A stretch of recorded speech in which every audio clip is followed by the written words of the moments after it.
Okay. So you all know that this is our second free live class of this course. And in this class, I am going to talk about introduction and identification of part of speech, as well as I will show you that how can we make long English sentences from short sentence. কিভাবে আমরা ছোট ছোট ইংরেজি sentence গুলো থেকে বড় sentence তৈরি করতে পারি, একটা সেন্টেন্সের ভিতর কিভাবে আমরা অনেক বেশি ইনফরমেশন নিয়ে আসতে পারি, এবং ফ্রি হ্যান্ড রাইটিংটাকে আমরা কিভাবে ডেভেলপ করতে পারি, এইটা আমরা দেখবো মেইনলি।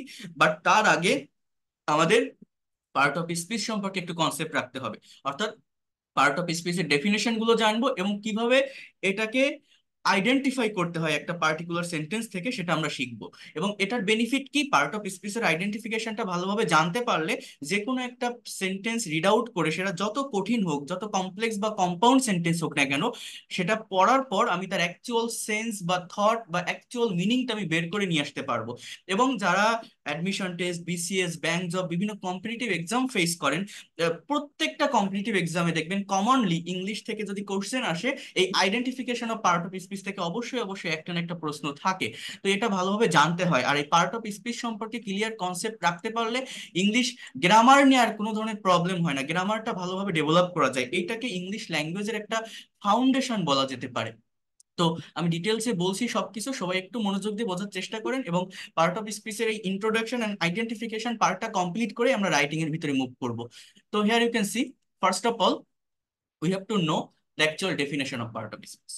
So part অর্থ অংশ এবং speech অর্থ বাক্য বা কথা। সুতরাং বাক্যে ব্যবহার অনুযায়ী অর্থবোধক বিভিন্ন শ্রেণীর বা প্রকারের শব্দগুলোকে মূলত পার্ট অফ স্পিচ বলা হয়। অর্থাৎ পার্ট অফ স্পিচের ডেফিনিশনটা কি, আমার এই জিনিসটা একটু বুঝতে হবে। দেখেন, the different classes or kinds of words used in English speech are called part of speech according to their use।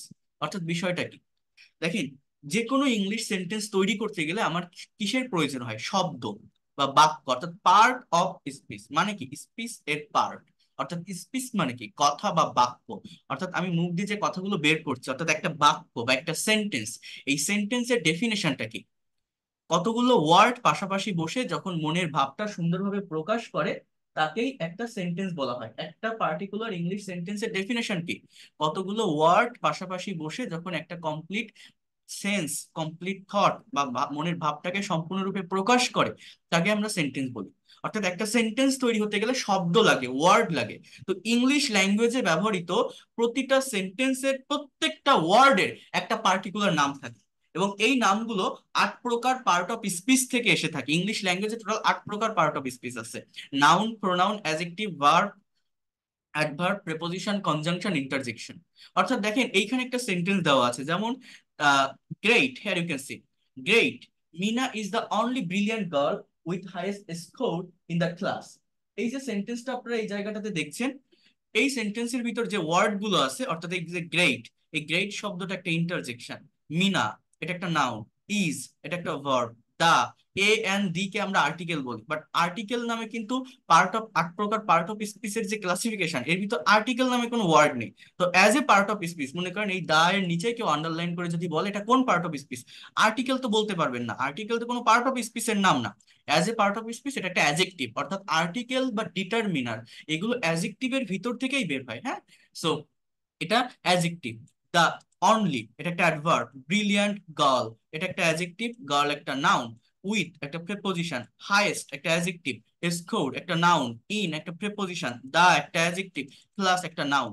এই যে প্রত্যেকটা ওয়ার্ডের আমি নাম বললাম না, এই নাম আইডেন্টিফাই করাটা শিখতে হবে। আমার যে কোনো ইংলিশ সেন্টেন্স হোক না কেন, প্রত্যেকটা ইংলিশ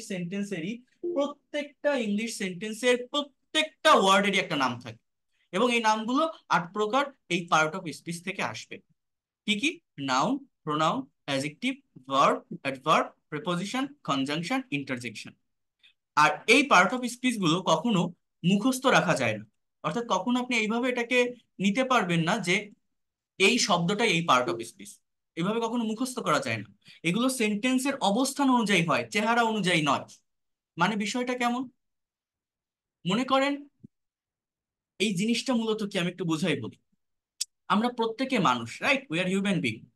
তো প্রত্যেকটা মানুষের একটা নাম থাকে না, যেটা রহিম, এটা করিম, এটা জসিম, বা প্রত্যেকটা মানুষের একটা ডেজিগনেশন থাকে না, একটা পদবি থাকে না। এই লোকটা টিচার, এই লোকটা ডক্টর, এই লোকটা ফার্মার, এই লোকটা ইঞ্জিনিয়ার, এই লোকটা অফিসার। তো এরকম ইংলিশ ল্যাঙ্গুয়েজে একটা সেন্টেন্সের ভিতর ব্যবহৃত প্রত্যেকটা ওয়ার্ডের একটা নাম থাকে। এই ওয়ার্ডগুলো এই 8 প্রকার পার্ট অফ স্পিচ থেকে আসে। বাট এই পার্ট অফ স্পিচ কখনো নির্দিষ্টভাবে বসে না। যেমন আমি আপনাদের ক্লাস নিচ্ছি, আমি আপনার টিচার। এখন আমি এই মানুষটা যদি আমার বাবার সামনে গিয়ে দাঁড়াই, আমি তার ছেলে। আমি যদি আমার ইউনিভার্সিটি থেকে ক্লাস করতাম, আমি তাদের স্টুডেন্ট। তো এই যে আমি একটা মানুষ বিভিন্ন জায়গায় গিয়ে বিভিন্ন পজিশনে গিয়ে চেঞ্জ হয়ে যাচ্ছি, এইরকম ভাবে এই পার্ট অফ স্পিচ গুলো চেঞ্জ হয়, অর্থাৎ পরিবর্তন হয়। এই পরিবর্তনটা আমাদের জানা বা বোঝা অনেক বেশি দরকার। যেমন দেখেন, আমি গত ক্লাসে আপনাদের এই সেন্টেন্স গুলো নিয়ে কথা বলছিলাম, কারো মনে আছে কিনা, যে দিস ইজ আ ম্যাঙ্গো, এটা একটা আম। এই ম্যাঙ্গো শব্দটা as a word, as a part of speech, এটা একটা নাউন, একটা ফলের নাম। কিন্তু সেম ওয়ার্ডটা দেখেন, আমি যদি বলি this is a mango tree, এর বাংলা অর্থ হচ্ছে এটা একটা আম গাছ। সেম ওয়ার্ডটা পরের সেন্টেন্সে এসে আমার এই ম্যাঙ্গোটা হয়ে যাচ্ছে যাচ্ছে একটা অ্যাজেক্টিভ, এই ট্রিকে মডিফাই করতেছে। অর্থাৎ ওয়ার্ডের চেঞ্জ হয়, এবং এই চেঞ্জ হওয়ার কারণে আমার সম্পূর্ণ সেন্টেন্সের অর্থের পরিবর্তন হয়ে যায়।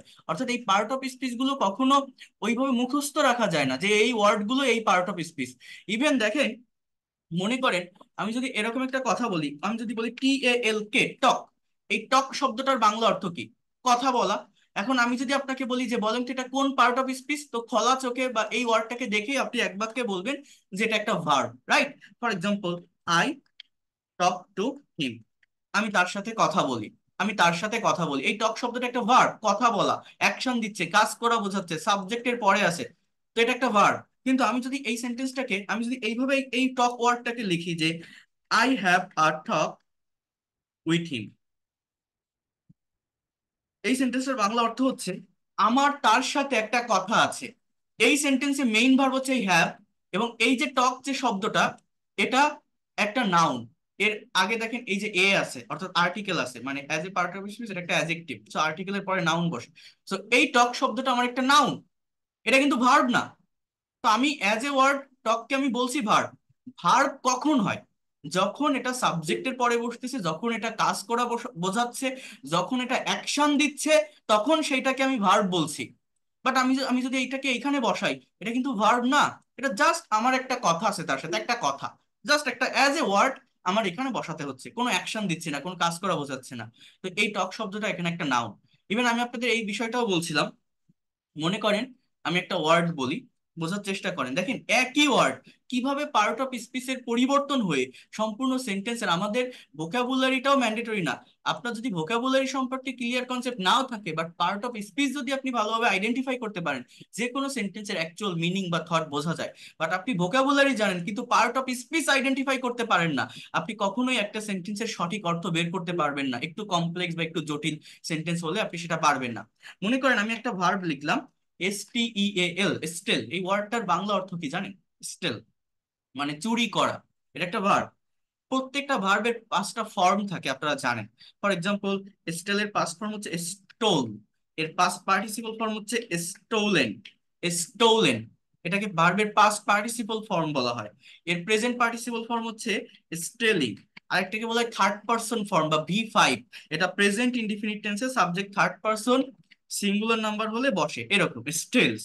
তো এই লাস্টের দুটো ফর্ম আমাদের গ্রামার বইগুলোতে বা বিভিন্ন বইতে দেওয়া থাকে না, কারণ এগুলো টেন্স শিখলে টেন্সের সঙ্গে হয়ে যায়। বাট এই ফর্মগুলো আমাদের জানতে হয়, কারণ বিভিন্ন ফর্ম আছে যেগুলো থার্ড পারসন ফর্ম শুধু এস বা ইয়েস করলেই হয় না।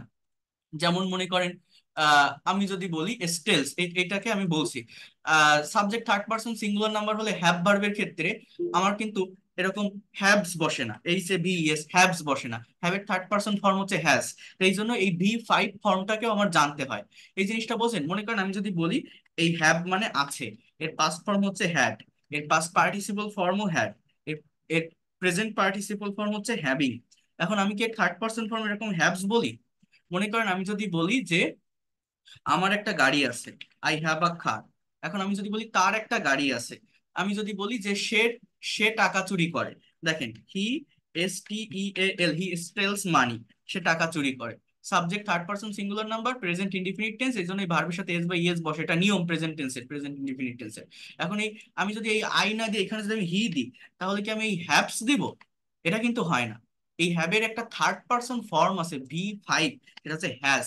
তো প্রত্যেকটা ভার্বের থার্ড পারসন ফর্ম সেম না, এই জন্য এইটাও জানতে হয়। কিন্তু আমাদের দেখবেন গ্রামার বইগুলোতে এই V4 বা V5 ফর্ম দেওয়া থাকে না, তিনটা ফর্মই থাকে, আর অন্য দুইটা ফর্ম মনে করা হয় যে টেন্সের সঙ্গে শিখে যায়। বাট এই জায়গাগুলোতে অনেক কনফিউশন থাকে, এগুলো আমি পরে আলোচনা করব। Be verb, do verb, have ভার্বের অনেক ক্লাস আছে আমাদের কাছে।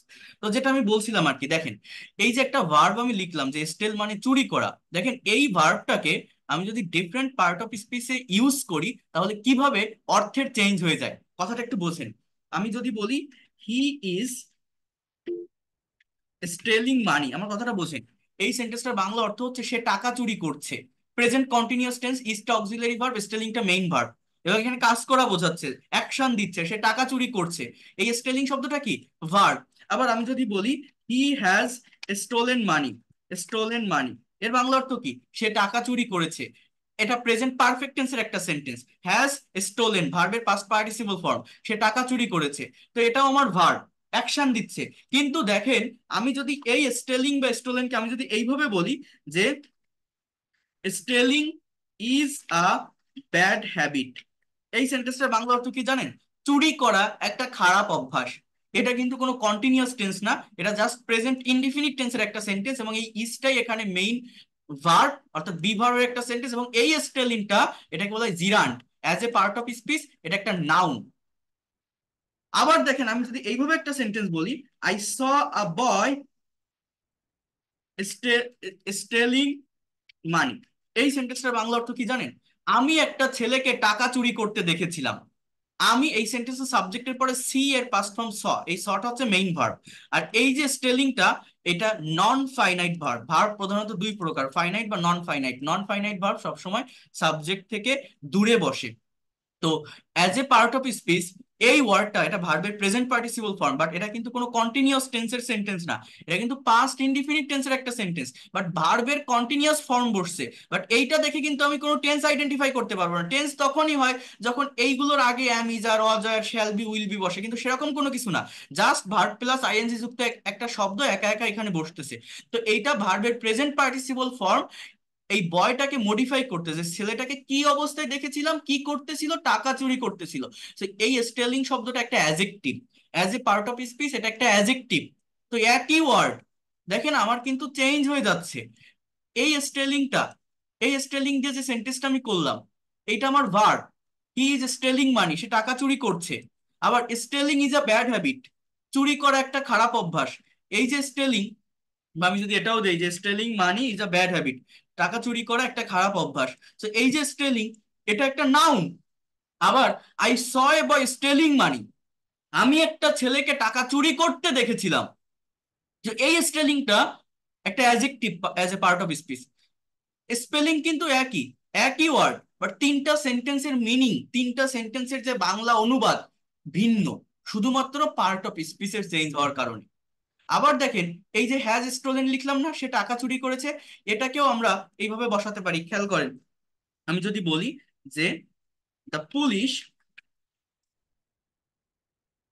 কট the thief with stolen money, এই সেন্টেন্সটা বাংলা অর্থ কি জানেন? পুলিশ চোরটাকে ধরেছিল চুরি করা টাকা সহ। অর্থাৎ সাবজেক্ট হচ্ছে দা পুলিশ, ক্যাসের পাস্ট ফর্ম কট, মানে ধরেছিল, এটা মেইন ভার্ব, এটা পাস্ট ইনডিফিনিট টেন্স। এই যে স্টোলেন একটা ওয়ার্ড আমি একা একা এখানে বসালাম, এই স্টোলেনটা ভার্বের পাস্ট পার্টিসিপল ফর্ম। এখন ভার্বের পাস্ট পার্টিসিপল ফর্ম বসে কোথায়? পারফেক্ট টেন্স গুলোতে বসে, প্রেজেন্ট পারফেক্ট, পাস্ট পারফেক্ট বা ফিউচার পারফেক্ট বা প্যাসিভের বিভিন্ন স্ট্রাকচারে বসে। অর্থাৎ আমি যদি এই ফর্মটা কোনো সেন্টেন্সে বসাই অ্যাজ এ মেইন ভার্ব, এর আগে অবশ্যই অক্সিলারি ভার্ব থাকে, am, is, are, was, were, have, has, had, will have, যে কোনো ভার্ব আমার থাকবে। কিন্তু কোনো অক্সিলারি ভার্ব নেই, জাস্ট ভার্বের পাস্ট পার্টিসিপল ফর্ম, একা একটা ওয়ার্ড এখানে বসতেছে, এবং এই ওয়ার্ডটা, এই মানি, এই যে টাকা, এটাকে মডিফাই করতেছে। আমি, সরি, পুলিশ চোরটাকে ধরেছিল চুরি করা টাকা সহ। তো এই যে ওয়ার্ডটা, এটাও as a part of speech একটা অ্যাজেক্টিভ। অর্থাৎ শুধু ওয়ার্ডের মিনিং জানলে হয় না, পার্ট অফ স্পিচ যদি আইডেন্টিফাই করা না যায়, হি হ্যাজ স্টোলেন মানি, সে টাকা চুরি করেছে, but the police caught the thief with stolen money, police চোরটাকে ধরেছে চুরি করা টাকা সহ। অর্থাৎ আপনি যদি পার্ট অফ স্পিচকে আইডেন্টিফাই করতে না পারেন, একটা ওয়ার্ড, বিশেষ করে এই ভার্ব, যে ওয়ার্ডগুলো ভার্ব, এগুলো মেইন ভার্ব হিসেবে কখন বসে, কখন নন ফাইনাইট ভার্ব হিসেবে বসে, অর্থাৎ কখন এরা নাউনের কাজ করে, কখন অ্যাডজেক্টিভের কাজ করে, এই বিষয়গুলো যদি ভালোভাবে আইডেন্টিফাই করা না যায়, ভালোভাবে বোঝা না যায়, ইংলিশে কখনো প্রফেশনাল হওয়া যায় না। এই ল্যাঙ্গুয়েজটাতে অনেকে এগুলো বুঝবে না, অনেকে এগুলো একদমই নিতে পারবে না, দেখবেন এই ক্লাস থেকে অনেকেই লিভ নিবে, চলে যাবে, কারণ এগুলো সম্পর্কে তাদের কোনো কনসেপ্টই নাই যে এই জিনিসটা কতটা ইম্পর্টেন্ট বা কতটা কাজে লাগার মতো, ইংলিশে প্রফেশনাল হওয়ার জন্য এটা যে কতটা গুরুত্বপূর্ণ, এই বিষয়ে কেউ বোঝে না। সবাই ইংলিশ বলতে খুব সহজে ভাবে কি এটা প্লাস এটা প্লাস এটা এরকম স্ট্রাকচার হয়, এই যে হাজারো সেন্টেন্স তৈরি করা যায়, কত সুন্দর ইংলিশ। কিন্তু না, ল্যাঙ্গুয়েজটা শিখতে গেলে এই ল্যাঙ্গুয়েজের অরিজিনটা বুঝতে হবে। তো আমি যে কথাটা বারবার বলছি, এই পার্ট অফ স্পিচ কখনো চেহারা অনুযায়ী বসানো যায় না, অবস্থান অনুযায়ী এটাকে আইডেন্টিফাই করতে হয় যে একটা ওয়ার্ড কোন জায়গায় বসতেছে, একটা ওয়ার্ড অন্য কোন ওয়ার্ডের সাথে কানেক্টেড হচ্ছে, এইটা বুঝে তাদের ডেফিনেশন অনুযায়ী ওই পার্ট অফ স্পিচটাকে আইডেন্টিফাই করতে হয় এবং সম্পূর্ণ সেন্টেন্সটার মিনিং নির্ধারণ করা হয়। এবার দেখেন, আমরা একটু মেইন স্লাইডে আসি, বোঝার চেষ্টা করেন। এখানে টোটাল পার্ট অফ স্পিচ বলছে আমি কত, যে 8 প্রকার।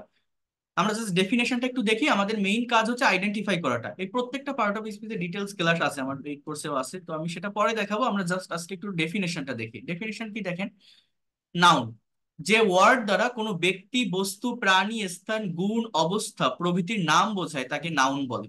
Noun is a naming word, অর্থাৎ any kinds of name can be noun. সেটা কোনো জায়গার নাম হতে পারে, কোনো ব্যক্তির নাম হতে পারে, কোনো বস্তুর নাম হতে পারে, কোনো গুণের নাম হতে পারে, যে কোনো নামকে আমরা নাউন বলি।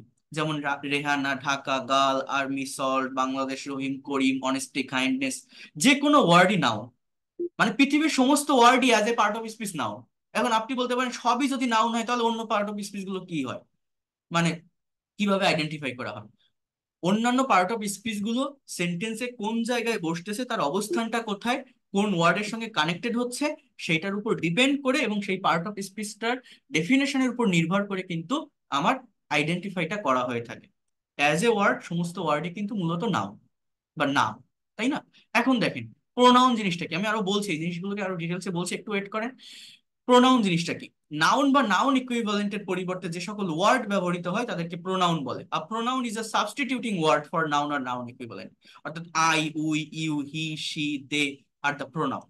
অর্থাৎ প্রোনাউন জিনিসটা কি আমাদের এটা বুঝতে হবে। দেখেন, প্রোনাউন মানে সর্বনাম, অর্থাৎ যে ওয়ার্ডটা নামের পরিবর্তে বসে। একটা সেন্টেন্সে নাউন কোথায় বসে?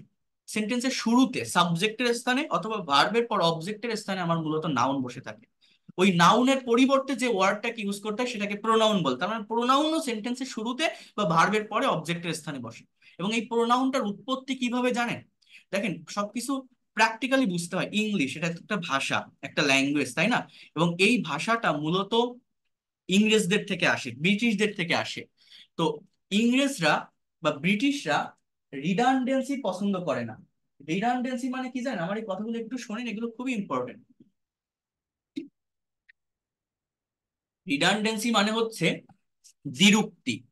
দ্বিরুক্তি মানে একটা শব্দের দুইবার উক্তি। আমরা বাংলায় এই ধরনের কথা অনেকবার বলে থাকি, যেমন সে নাচতে নাচতে স্কুলে যায়, সে গান গাইতে গাইতে ভাত খায়। এখন আমি যদি এটাকে ইংলিশে ট্রান্সলেট করি, তাহলে কি এরকম হবে যে he goes to school dancing dancing, he eats rice singing singing. এরকম দুইবার একটা ওয়ার্ডকে ব্যবহার করা যায় না। যেমন অনেকে দেখবেন বলে যে now I am going to talk about different different topic, এরকম ডিফারেন্ট ডিফারেন্ট, ড্যান্সিং ড্যান্সিং, এইগুলো মানে একটা ওয়ার্ডকে দুইবার ইংলিশে উচ্চারণ করা যায় না, এটা রিডান্ডেন্সি, এটা ভুল। তো এই নাউনের ব্যবহার প্রত্যেকটা সেন্টেন্সের শুরুতে, এটা ওয়ান কাইন্ডস অফ রিডান্ডেন্সি কাজ করে। এই জন্য যে কোনো একটা পার্টিকুলার বিষয় নিয়ে যখন কথা বলা হয়, তখন প্রথম সেন্টেন্সে নাউন রেখে পরের সেন্টেন্সগুলোতে নাউনের পরিবর্তে যদি প্রোনাউনের ব্যবহার করা হয়, একটা সেন্টেন্স দেখতে, বলতে বা লিখতে অনেক সুন্দর লাগে, সেন্টেন্সের সৌন্দর্য বৃদ্ধি পায়। এই জন্য মূলত প্রোনাউনটার উদ্ভব এইভাবেই হয়।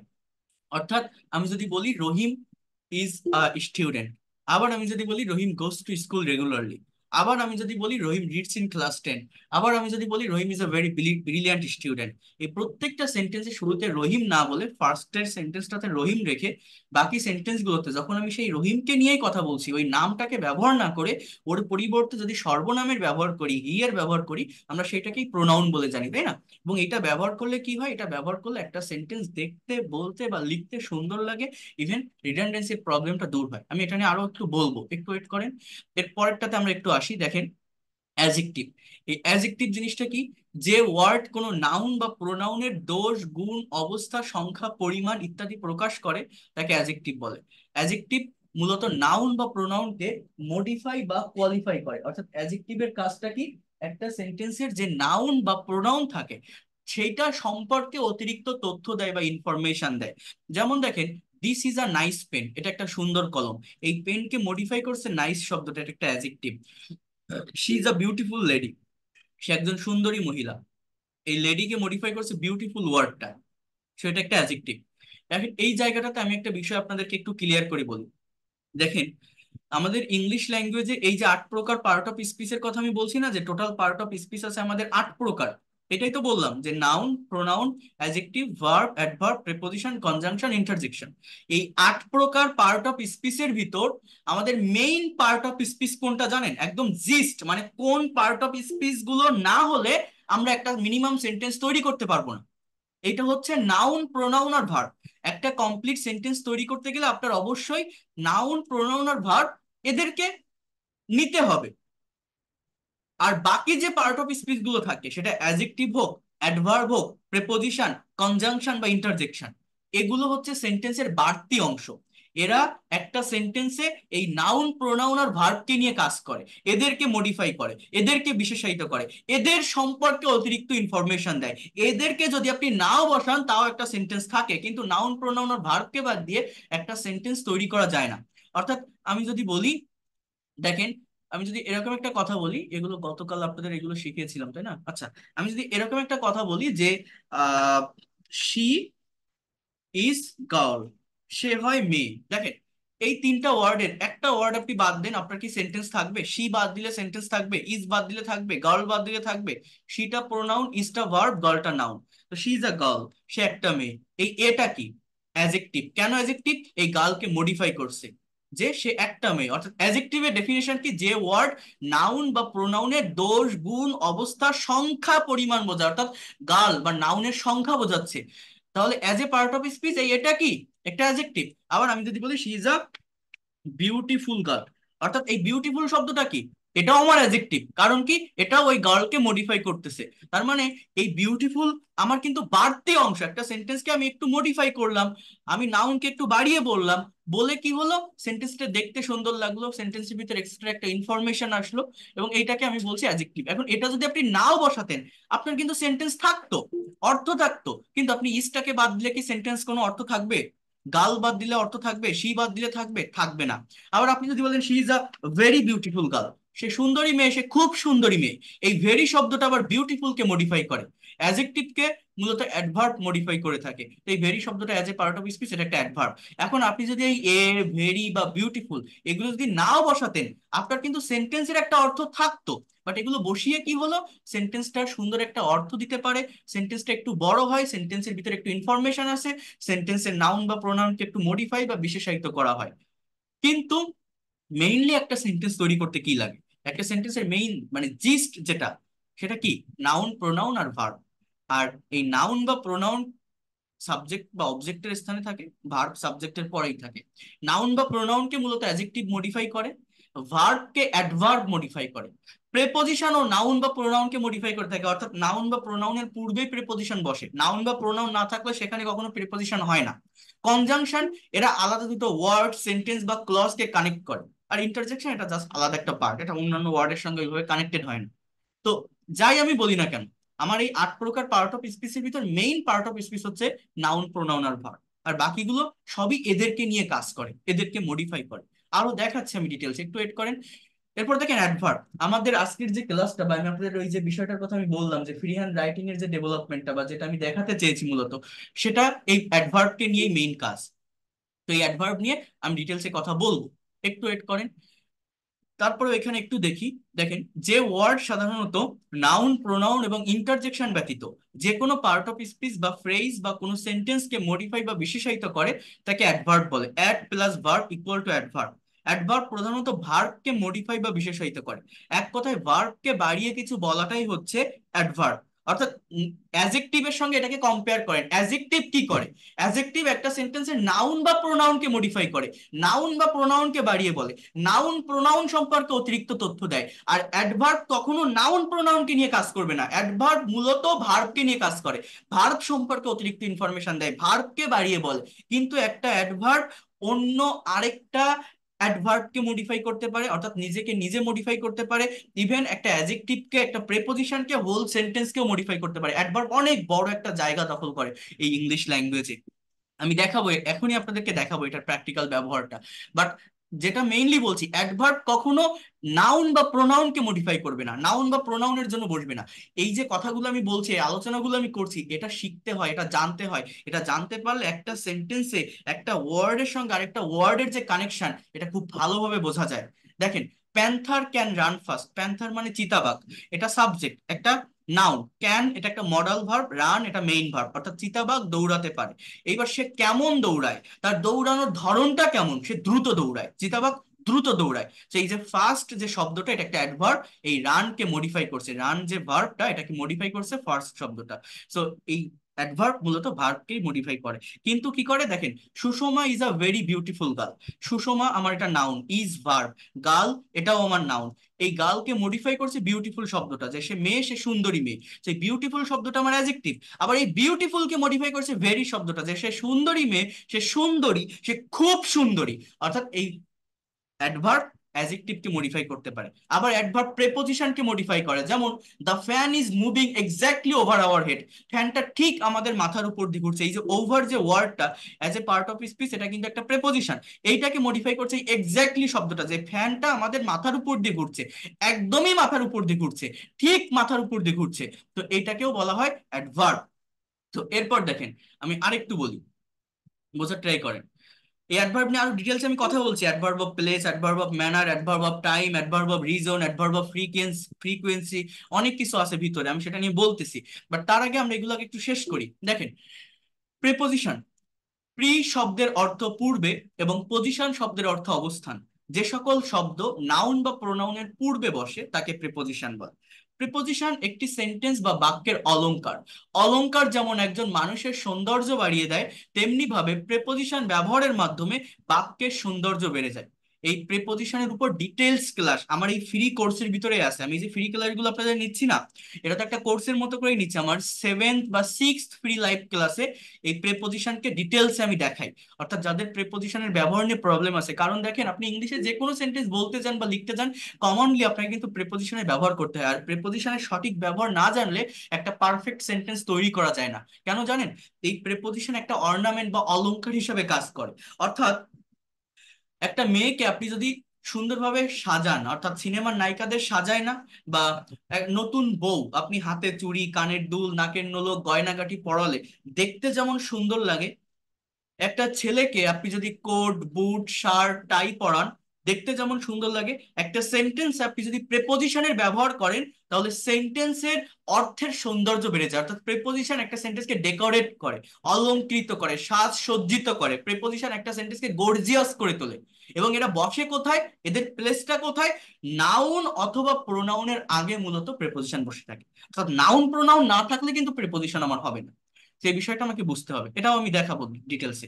আর আজকে আমরা এটা থেকে আইডেন্টিফিকেশনটা শিখবো। এরপর দেখেন কনজাংশন। এগুলো মূলত রাইটিং এর জন্য বেশি প্রয়োজন হয়। জাস্ট একটু ওয়েট করেন, এখানে আর বেশি কথা বলবো না, 5-7 মিনিট কথা বলেই আমি ওই রাইটিং এর জায়গাটাতে আসতেছি, আপনাদের রাইটিং এর বিষয়গুলো দেখাচ্ছি। জাস্ট একটু ওয়েট করতে হবে। দেখেন, কনজাংশন অর্থ সংযোগ স্থাপন। দুইটি ওয়ার্ড, দুইটি সেন্টেন্স অথবা দুইটি ক্লজ বা ফ্রেজের মধ্যে সংযোগ স্থাপনকারী শব্দকে মূলত কনজাংশন বলে। অর্থাৎ অ্যান্ড, অর, বাট, দো, although, these are the conjunction. They are cheerful but broad-minded. She is happy but frustrated. I will go if you come. অর্থাৎ এই কনজাংশন গুলো কি করে? যেটা বললাম, আলাদা দুইটা শব্দ, বাক্য বা ক্লজ বা ফ্রেজ, এগুলোকে কানেক্ট করে, তাই না? তো এটাকে আমরা আরো ডিটেলসে দেখবো। এরপর দেখেন আরেকটা যে ডেফিনেশন আছে সেটা হচ্ছে ইন্টারজেকশন। এটা মূলত আমাদের যে এই ইন্টারজেকশন ব্যতীত আর যে পার্ট অফ স্পিচ গুলো আছে না, সেগুলো কিন্তু একটার সাথে আরেকটা ওয়ার্ড কানেক্টেড থাকে, যে এই পার্ট অফ স্পিচটা এরকম হলে ওইটা ওইরকম, এইভাবে একটার সাথে আরেকটা ওয়ার্ড কানেক্টেড থাকে। কিন্তু ইন্টারজেকশন এমন একটা পার্ট অফ স্পিচ, এগুলো অন্যান্য ওয়ার্ড গুলোর সঙ্গে কানেক্টেড হয় না, এগুলো সম্পূর্ণ ডিফারেন্ট একটা জায়গায় আমার এটাকে ব্যবহার করতে হয়, এবং এটা দেখলেই চেনা যায়, খুবই সহজ, এক্সক্লামেশন সিম্বল গুলো থাকে, এবং এটা অতটা ইম্পর্টেন্ট না, বা আইডেন্টিফিকেশনেও এটা ওইভাবে আসে না। তারপরেও একটু দেখেন যে আবেগ অনুভূতি ছাড়া মানুষ বাঁচতে পারে না। মানুষের আবেগ অনুভূতি প্রকাশে ইংরেজিতে বেশ কিছু শব্দ ব্যবহৃত হয়, যেমন হুররে, আলাস, ফাই, ব্রাভো, ফু, হ্যালো। এই শব্দগুলো মূলত মানুষের তাৎক্ষণিক আবেগ অনুভূতি বা উচ্ছ্বাস প্রকাশ করে, যা ইন্টারজেকশন বা আবেগ সূচক অব্যয় নামে পরিচিত। যেমন আল্লাহ হিজ নো মোর, হাই সে আর নেই, ফাই আর ফু ইউ আর সো ব্যাড, সি তুমি এত খারাপ, bravo you are doing well, সাবাস তুমি খুব ভালো করছো, হাস সামন ইজ কামিং, কেউ একজন আসছে, hello are you listening to me. So এইগুলো আর কি আমার ইন্টারজেকশন, এগুলো দেখলেই চেনা যায় বা অতটা ইম্পর্টেন্ট না। এখন দেখেন আমরা একটু আইডেন্টিফিকেশনটা করব, এবং এই আইডেন্টিফিকেশনটা কমপ্লিট করার পরেই আমি আপনাদেরকে ওই রাইটিং এর জায়গাটাতে নিয়ে যাব, ফ্রি হ্যান্ড রাইটিং এবং স্পিকিং এর যে ডেভেলপমেন্ট সেটা কিভাবে করতে হয় আমি দেখাবো। তো এই জায়গাটা সবাই একটু মনোযোগ দিয়ে বোঝার চেষ্টা করবেন। এইখান থেকে আমাদের আইডেন্টিফিকেশনটা করতে হবে, এগুলো মূলত আহ খুবই ইম্পর্টেন্ট, বিভিন্ন competitive exam, BCS, bank job, admission টেস্টে এই ধরনের কোশ্চেন গুলো আসে। Identification of part of speech, এটা খুবই ইম্পর্টেন্ট একটা টপিক, এবং এগুলো আইডেন্টিফাই করতে পারলে অনেক বড় বড় যে সেন্টেন্স গুলো আছে সেগুলোর মিনিং বের করা সহজ হয়ে যাবে। আপনারা কেউ নিউজ পেপার ট্রান্সলেট করেছেন কিনা, যদি করে থাকেন আপনারা বুঝবেন, ডেইলি স্টার, ডেইলি সান বা ডেইলি ইন্ডিপেন্ডেন্ট, এই ইংলিশ নিউজ পেপার গুলো এক একটা সেন্টেন্স অনেক বড় হয়, 2 লাইন 3 লাইন এক একটা সেন্টেন্স হয়, অনেক কমপ্লেক্স বা কম্পাউন্ড সেন্টেন্স থাকে, অনেক বেশি ফ্রেজ বা ক্লজ যুক্ত থাকে। এখন মনে করেন অনেক বড় একটা সেন্টেন্স, মনে করেন 20টা ওয়ার্ড আছে একটা সেন্টেন্সের ভিতর, আপনি 5টা ওয়ার্ডের মিনিং জানলেন না। এখন 5টা ওয়ার্ডের অর্থ আপনি জানেন না। এখন আমাদের প্রত্যেকের হাতে স্মার্টফোন আছে, তাই না, অ্যান্ড্রয়েড ফোন আছে। তো আপনি যদি আপনার মোবাইলে সেই ওয়ার্ড মিনিং গুলো লিখে সার্চ দেন ডিকশনারিতে, পেয়ে যাবেন। এখন 15টা ওয়ার্ড আপনি জানেন, 5টা ওয়ার্ডের অর্থ জানেন না। একটা সেন্টেন্স আপনি ইংলিশে রিড আউট করলেন, বাংলা অনুবাদ করতে পারছেন না। এখন বাংলা অনুবাদ করতে না পারার মেইন রিজনটা আমরা কি মনে করি, যে আমি ভোকাবুলারি সম্পর্কে দুর্বল, তাই হয়তো আমি পারতেছি না বা পারবো না। কিন্তু দেখেন আপনি ওই 5টা ওয়ার্ডের মিনিং জানলেই কি সম্পূর্ণ সেন্টেন্সের অনুবাদ করতে পারেন? সম্পূর্ণ সেন্টেন্সের actual thought, actual timing, actual সেন্সটা কি বুঝতে পারেন? এটা আপনি বুঝতে পারবেন না যতক্ষণ না পর্যন্ত এই পার্ট অফ স্পিচ আপনি আইডেন্টিফাই করতে পারবেন। বাট আপনি যদি ওই 5টা ওয়ার্ডের অর্থ নাও জানেন, কিন্তু পার্ট অফ স্পিচ যদি আপনি রিকগনাইজ করতে পারেন যে এই ওয়ার্ডটা, এই পার্ট অফ স্পিচ এইটা এইভাবে বসতেছে, এই ওয়ার্ডের সাথে এই ওয়ার্ডটা কানেক্টেড, তাহলে একটা সেন্স, একটা থট বা একটা মিনিং আপনি বুঝতে পারবেন, অনুবাদ করতে পারবেন। এই পার্ট অফ স্পিচ এতটাই ইম্পর্টেন্ট। তো এই জন্য বলছি, এইখান থেকে এই আইডেন্টিফিকেশন গুলো একটু দেখার চেষ্টা করেন, তারপরে আমরা রাইটিং এর জায়গাটাতে মুভ করব। তো এইখানে একটু সবাই বোঝার চেষ্টা করেন, জাস্ট ওয়েট আ মিনিট। ওকে, দেখেন, আই হ্যাভ আ পেন, আমার একটা কলম আছে। আই এটা একটা প্রোনাউন, হ্যাভ, প্রত্যেকটা ইংলিশ সেন্টেন্সে মনে রাখবেন যে সাবজেক্টের পরে আমাদের ভার্ব বসে, সাবজেক্টের পরে কি থাকে, ভার্ব থাকে। তাহলে আমার এই যে সেন্টেন্সটা, আইটা প্রোনাউন, হ্যাভটা ভার্ব, এ, আমি আবারও বলছি এ এন্ড দি কে আমরা আর্টিকেল বলি, বাট আর্টিকেল কোনো পার্ট অফ স্পিচ নেই যে আর্টিকেল বা determiner, a and this, this that those, this, হ্যাঁ। তারপর আপনার এই যে many, little, few, a few, এই যে ওয়ার্ড গুলো আর্টিকেল বা ডিটারমিনার, এগুলো কিন্তু as a part of speech adjective, অন্য একটা নাউন বা প্রোনাউনকে মডিফাই করার জন্য ব্যবহৃত হয়। হ্যাঁ, অর্থাৎ অ্যাজেক্টিভ থেকেই এগুলো বের হয়। তো এ শব্দটা কি, একটা অ্যাজেক্টিভ, পেন শব্দটা একটা নাউন। এর পরের সেন্টেন্সটা দেখেন, আই গো হোম, আই শব্দটা একটা প্রোনাউন, গো শব্দটা ভার্ব। এই হোম শব্দটা কোন পার্ট অফ স্পিচ কেউ বলতে পারবেন? Anyone can say, what kinds of part of speech is it, home, এটা কোন পার্ট অফ স্পিচ আপনারা No, বলেন no, তো। no. হ্যাঁ, noun, Noun. Anyone, Adverb. Right. দেখেন এই যে পার্ট অফ স্পিচ, এই যে হোম, এটা হচ্ছে একটা অ্যাডভার্ব, এটাকে বলা হয় অ্যাডভার্ব, নাউন না। এখন কেন নাউন না জানেন? দেখেন আমি একটু বুঝাই বলি। আই গো হোম, আমি বাড়ি যাই, কোথায় যাই হয়, আর কোথায়, বাড়ি। কোন সেন্টেন্সের ভার্বকে যদি কোথায়, কখন, কিভাবে দ্বারা প্রশ্ন করা হয়, তাহলে অ্যাডভার্ব পাওয়া যায়। কিন্তু একটা বিষয় হচ্ছে, হোম অ্যাজ এ ওয়ার্ড আমার নাউন, ঠিক আছে, বাট এই সেন্টেন্সে পার্ট অফ স্পিচ হিসেবে আমার এটা একটা অ্যাডজেক্টিভ। দেখেন 3 নাম্বার সেন্টেন্সটা একটু বোঝেন। আই গো টু হাউস, এর মানে আমি বাড়ি যাই। তো এই হাউসটা কিন্তু নাউন, এবং এই যে টুটা এটা একটা প্রেপোজিশন। তো এই হাউসটাকে আমি নাউন বলছি, হোমটাকে আমি অ্যাডভার্ব বলছি, এর কারণটা কি? আবার দেখেন, খেয়াল করছেন কিনা, নোটিস করছেন কিনা, এই হাউজের আগে একটা টু আছে, কিন্তু হোমের আগে আমার কোনো প্রেপোজিশন নাই। প্রিপোজিশনের নিয়ম হচ্ছে আপনার কোনো জায়গায় যাওয়া আসা বোঝাতে এই গো এর পরে টু প্রিপোজিশন কিন্তু বসে। যেমন he is going to school, সে স্কুলে যাচ্ছে, he is going to school. Going to, I go to market or I am going to market. যে কোনো জায়গায় যাওয়া আসা বোঝাতে আমার গো এর পরে টু প্রিপোজিশন বসে। কি বললাম? যে কোনো জায়গায় যাওয়া আসা বোঝাতে, এটা প্রিপোজিশনের নিয়ম, আমার গো এর পরে টু প্রিপোজিশন বসে। কোনো দিকে কোনো নির্দিষ্ট জায়গায় যাওয়া বোঝাতে টু প্রেপোজিশন বসে। কিন্তু মনে রাখবেন, পৃথিবীতে 4টা শব্দ আছে। হোম, হেয়ার মানে ACRE, হিয়ার মানে এখানে, দেয়ার TACRE, এবং অ্যাব্রোড ABROAD, অ্যাব্রোড মানে বিদেশ। Home, here, there and abroad, এই 4টা শব্দকে বলা হয় একদম অথেন্টিক অ্যাডভার্ব। এবং এই 4টা শব্দ অ্যাডভার্ব অফ প্লেস। এদের আগে গো এর পরে কখনো টু প্রেপোজিশন বসবে না, এবং এগুলো নাউনও হবে না, এগুলো পার্ট অফ স্পিচ হিসাবে অ্যাডভার্বই হবে। I go home, I go there, I go abroad. অর্থাৎ আই গো টু হোম এটা বলা যায় না, এবং এই টু হয় না বলেই আমার এই হোমটা এখানে অ্যাডভার্ব। আর এই হোম আর হাউজের ভিতর পার্থক্য কি জানেন? হোম মানে জাস্ট একটা থাকার জায়গাকে বোঝায়। হাউস মানে কি? হাউস একটা নাউন। নাউন মানে কি? একটা বস্তু, অর্থাৎ একটা বাড়ি, একটা বিল্ডিং, বা যে কোনো একটা ঘর, এটাকে আমি হাউস বলছি, যে দেখা যাচ্ছে। আর হোম বলতে ওই রকম কোনো বাড়িকে বোঝায় না। হোম মানে জাস্ট একটা প্লেস। হোমের সিনোনিম ওয়ার্ড আপনার প্লেস, প্লেসের সঙ্গে ইন্ডিকেট করা যায়, অর্থাৎ যে কোনো একটা জায়গা। সেটা পাহাড়ের গুহা হতে পারে, নৌকার নিচে ছাউনি, নৌকার নিচে যে থাকার জায়গা সেটা হতে পারে, বা যে কোনো বড় একটা খোলা মাঠে আপনি তাঁবু টানায় থাকলেন, সেই জায়গাটাও আপনার একটা হোম হতে পারে। Any kinds of place can be home. But house জিনিসটা কি? এটা একটা নাউন, এটা একটা বস্তু। বাট হোম হচ্ছে জাস্ট একটা প্লেস, জাস্ট একটা জায়গা। এই জন্য এই home, here, there and abroad, এই 4টা শব্দকে বলা হয় অ্যাডভার্ব, অ্যাডভার্ব অফ প্লেস। এদের আগে এবং গো এর পরে আমার টু প্রেপোজিশন কখনোই বসবে না। এরপর দেখেন কথাটা বোঝেন। আই নিড সাম ওয়াটার, আমার কিছু পানি দরকার। তাহলে আই শব্দটা আমার প্রোনাউন, নিড শব্দটা ভার্ব, ওয়াটার শব্দটা এখানে কিন্তু নাউন, পানি। সো নাউন অবজেক্টের স্থানে আছে। আর এই সাম শব্দটা আমার কোন পার্ট অফ স্পিচ বলতে পারবেন? সাম, এই শব্দটা কোন part of speech? Adverb. Adverb কখনো নাউনকে মডিফাই করে না, নাউন বা প্রোনাউনকে মডিফাই করে অ্যাডজেক্টিভ। আমার পানি দরকার, আমার কিছু পানি দরকার, অর্থাৎ এটা কি? আমার কোয়ান্টিটিভ অ্যাডজেক্টিভ বা অ্যাডজেক্টিভ অফ কোয়ান্টিটি এটাকে বলা হয়। হ্যাঁ, অ্যাডজেক্টিভের ক্লাসিফিকেশন জানতে হয়। যে এই সাম ওয়াটার, অর্থাৎ সাম শব্দটা ওয়াটারকে মডিফাই করছে, এটা একটা অ্যাডজেক্টিভ। 5 নম্বর সেন্টেন্সে দেখেন, ওয়াটার দ্য গার্ডেন। আচ্ছা, এই ওয়াটার দ্য গার্ডেন এই সেন্টেন্সটার বাংলা অর্থ কি বলেন তো?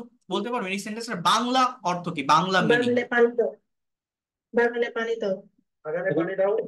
এবং এই ওয়াটারটা কোন পার্ট অফ বাগানে স্পিচ? পানি দাও, এই আগে ওয়াটারটা, আমায় পানি দাও। এই ওয়াটারটা কোন পার্ট অফ স্পিচ? নাউন, দেখছেন, এই যে একজন বলছেন নাউন। দেখেন, এটা যদি নাউন হয় তাহলে এখানে ভার্ব কোথায়? এটা সবসময় আপনারা মনে রাখবেন, ইংলিশ সেন্টেন্স ভার্ব ছাড়া হয় না। Without verb you can not make any kinds of English sentence. অবশ্যই অবশ্যই আপনার ভার্ব লাগবে। Verb is the heartbeat of sentence. এই সেন্টেন্সে কিন্তু আমার কোনো নাউন নেই, এই সেন্টেন্সটা ভার্ব দিয়ে শুরু। এই 4 নম্বর সেন্টেন্সের ওয়াটারটা নাউন, বাট 5 নম্বর সেন্টেন্সের এই ওয়াটারটা ভার্ব।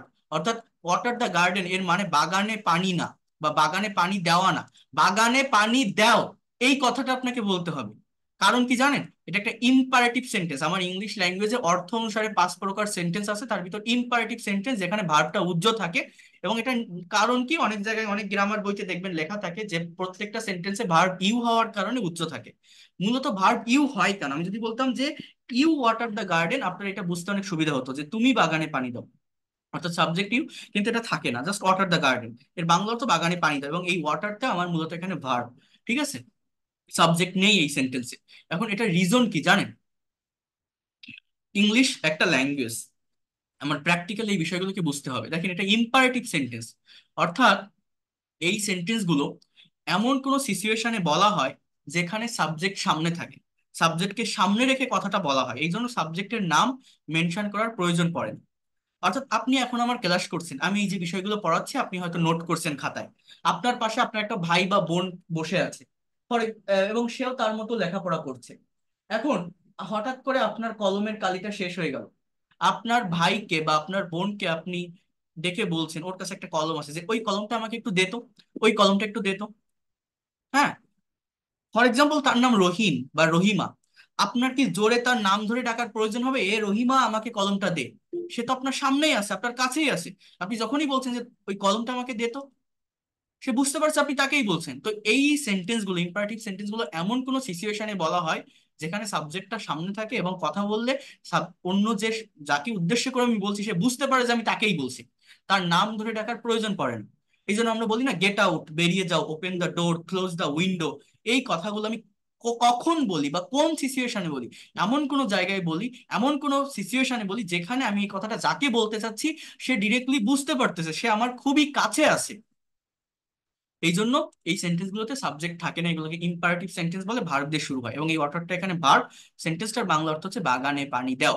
এটা যদি সঠিকভাবে বোঝা না যায় এটা ভার্ব, এই সেন্টেন্সটার মিনিংও কেউ বের করতে পারবে না, বলবে যে বাগানে পানি, এরকম বলবে, বা বাগানে পানি দাও। কিন্তু এই জন্যই বলছি যে এই পার্ট অফ স্পিচের আইডেন্টিফিকেশনটা আমাদের জানতে হয়। এই দেখেন, হিয়ার ইজ মাই স্কুল, এখানে আমার স্কুল, এই মাই শব্দটা কোন পার্ট অফ স্পিচ? অনেকে এই জায়গাটাতেও ভুল করে, এই যে মাই, এটা কোন পার্ট অফ স্পিচ বলতে পারেন কেউ? মাই শব্দটা কোন পার্ট অফ স্পিচ? দেখছেন কি অবস্থা? দেখেন, এই মাইটা প্রোনাউন না, এই মাইটা প্রোনাউন না। এই আমি আজকে আমার পার্সোনাল স্টুডেন্ট আছে, আমি পার্সোনাল ক্লাস নিই অনেক, আমার মানে বর্তমানে 4-5 জন আছে, ইউএসএ থেকে 2 জন, হংকং থেকে একজন, কানাডা থেকে একজন, আমার পার্সোনাল স্টুডেন্ট ক্লাস করে, আমি প্রাইভেটলিও পড়াই। যারা প্রবাসী স্টুডেন্ট থাকে, টাকা পয়সা যাদের সমস্যা না, যারা দিতে পারে, তাও সময় যারা মেনটেন করতে পারে না, তো আজকে সকালে প্রোনাউনের উপরে আমি ডিটেলসে ক্লাস নিছি আমার একটা স্টুডেন্টের। এবং দেখেন, আমি একটু যদি আপনাদের বলি, এই যে মাই, এই মাই শব্দটা একটা অ্যাজেক্টিভ, এটা প্রোনাউন না। আমার বুঝতে হবে প্রোনাউন কাকে বলে, প্রোনাউনের ডেফিনেশনটা কি। প্রোনাউন হচ্ছে সেই সমস্ত ওয়ার্ড যে ওয়ার্ডটা নাউনের পরিবর্তে বসে, pronoun is used instead of noun. তাহলে একটা সেন্টেন্সে নাউন কোথায় থাকে? সেন্টেন্সের শুরুতে সাবজেক্টের স্থানে বা ভার্বের পরে অবজেক্টের স্থানে আমার নাউন থাকে। অর্থাৎ নাউন বা প্রোনাউন অন্য কাউকে মডিফাই করে না, একা একা বসে। কিন্তু হেয়ার ইজ মাই স্কুল, এই মাই কি শুরুতে বসছে না লাস্টে বসছে? কোনো জায়গায় তো না, মাঝামাঝি বসতেছে। এবং এই মাইয়ের পরে দেখেন আরেকটা ওয়ার্ড আছে স্কুল, অর্থাৎ এই স্কুলটা কিন্তু একটা নাউন, এই নাউনকে মডিফাই করছে মাই শব্দটা। যে ওয়ার্ড অন্য আরেকটা নাউন বা প্রোনাউনকে মডিফাই করে সেটা কখনো প্রোনাউন হয় না, সেটা অ্যাজেক্টিভ হয়। অ্যাজেক্টিভ মূলত অন্য আরেকটা নাউন বা প্রোনাউনকে মডিফাই করে। তো এরকম এই যে মাই, আওয়ার, দেয়ার, ইওর, হার, এগুলো সবই অ্যাজেক্টিভ, এগুলোকে বলা হয় পজেসিভ অ্যাজেক্টিভ। পজেস করা, কারো অধিকারে থাকা, কারো মালিকানায় থাকা বোঝায়। এগুলোর পরে অবশ্যই অবশ্যই একটা না একটা নাউন বসে। দিস ইজ হার ক্যাট, এটা তার বিড়াল। ইট ইজ আওয়ার হোম, এটা আমাদের বাড়ি।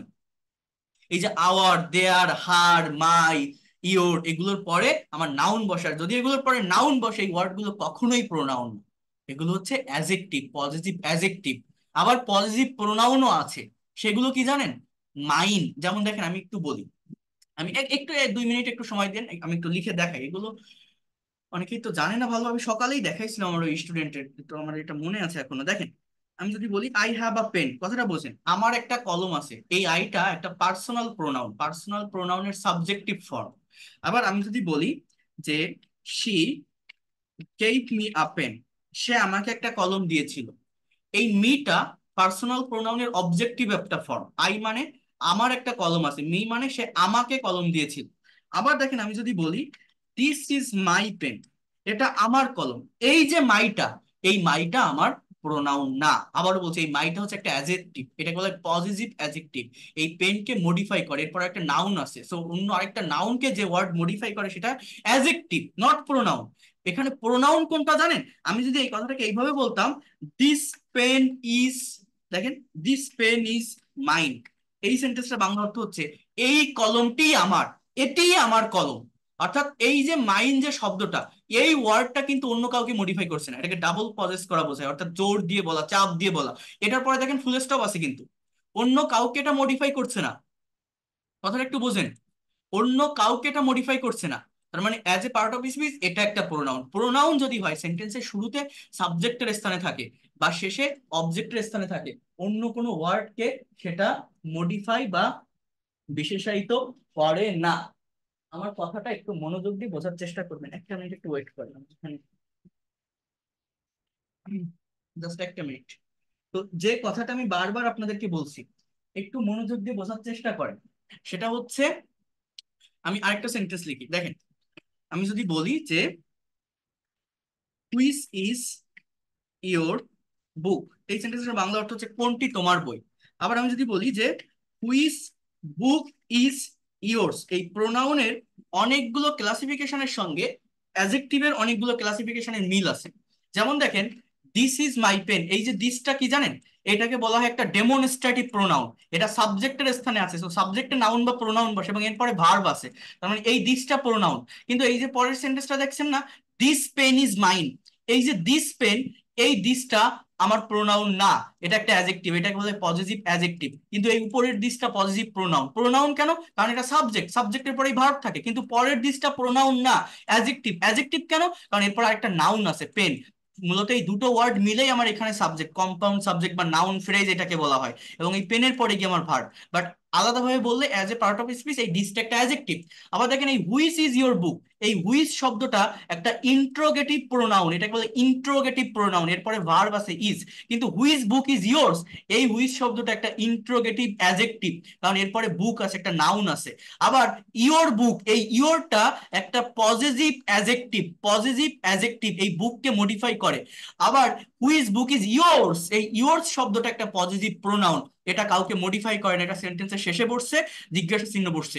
অর্থাৎ এই দিস, দ্যাট, দোজ, দিস বা এই যে my, our, your, their, who, whose, এগুলো যদি আপনি দেখেন যে এগুলোর পরে আরেকটা নাউন আছে, অন্য আরেকটা নাউনকে এই ওয়ার্ড গুলো মডিফাই করতেছে, তাহলে এটা অ্যাডজেক্টিভ, এই ওয়ার্ড গুলোকে অ্যাডজেক্টিভ বলা হয়। বাট যদি এই ওয়ার্ড গুলো সাবজেক্টের স্থানে থাকে এবং তারপরেই যদি ভার্ব থাকে, তার মানে ওটা সাবজেক্ট, তার মানে ওটা প্রোনাউন। অবজেক্টে থাকলেও যদি দেখেন ওটা একদম শেষে বসতেছে, তা অন্য কোনো ওয়ার্ডকে মডিফাই করতেছে না, ওর পরে ফুল স্টপ বা জিজ্ঞাসা চিহ্ন এরকম কিছু আছে, অর্থাৎ অন্য আরেকটা নাউনকে সাথে নিয়ে বসতেছে না, তাহলে সেটাকে বলা হয় প্রোনাউন। এই জিনিসগুলোকে ডিটেলসে বুঝতে হয়, জানতে হয়। এগুলো তো মানে একদিনে তো সব ক্লিয়ার করা যায় না। বাট এই যে কথাটা আমি বললাম, আপনারা অনেকেই বলছিলেন না যে এই মাইটা আমার প্রোনাউন, প্রোনাউন, এটা প্রোনাউন না। এবং না কেন বুঝতে পারছেন আপনারা? একটু কি কোনো কনসেপ্ট বা ধারণা পেয়েছেন এই জায়গাটা সম্পর্কে, যে কথাটা আমি বললাম যে এই মাইটা প্রোনাউন না, এটা অ্যাডজেক্টিভ। কেন অ্যাডজেক্টিভ বুঝছেন? এগুলো বুঝতে হয়, এই পার্টস জানতে হয়। দেখেন এই বিষয়গুলো সবাই নিতে পারেন এবং সবাই বোঝাতেও পারেন না, বোঝানোর ক্ষমতাটাও থাকতে হয়। আবার সবাই বুঝতেও পারে না। আমি যদি আপনাদের এই ক্লাসটা এইভাবে নিতাম, এরকম পড়াতাম যে এই আজকে আমরা স্পোকেন ইংলিশ শিখছি, হাউ অ্যাবাউট মানে কেমন হয়, how about plus verb plus ING plus extension, যেমন কম্পিউটার শিখলে কেমন হয়, হাউ অ্যাবাউট লার্নিং কম্পিউটার। তাহলে এখন কফি খেলে কেমন হয়, how about taking a cup of coffee নাও।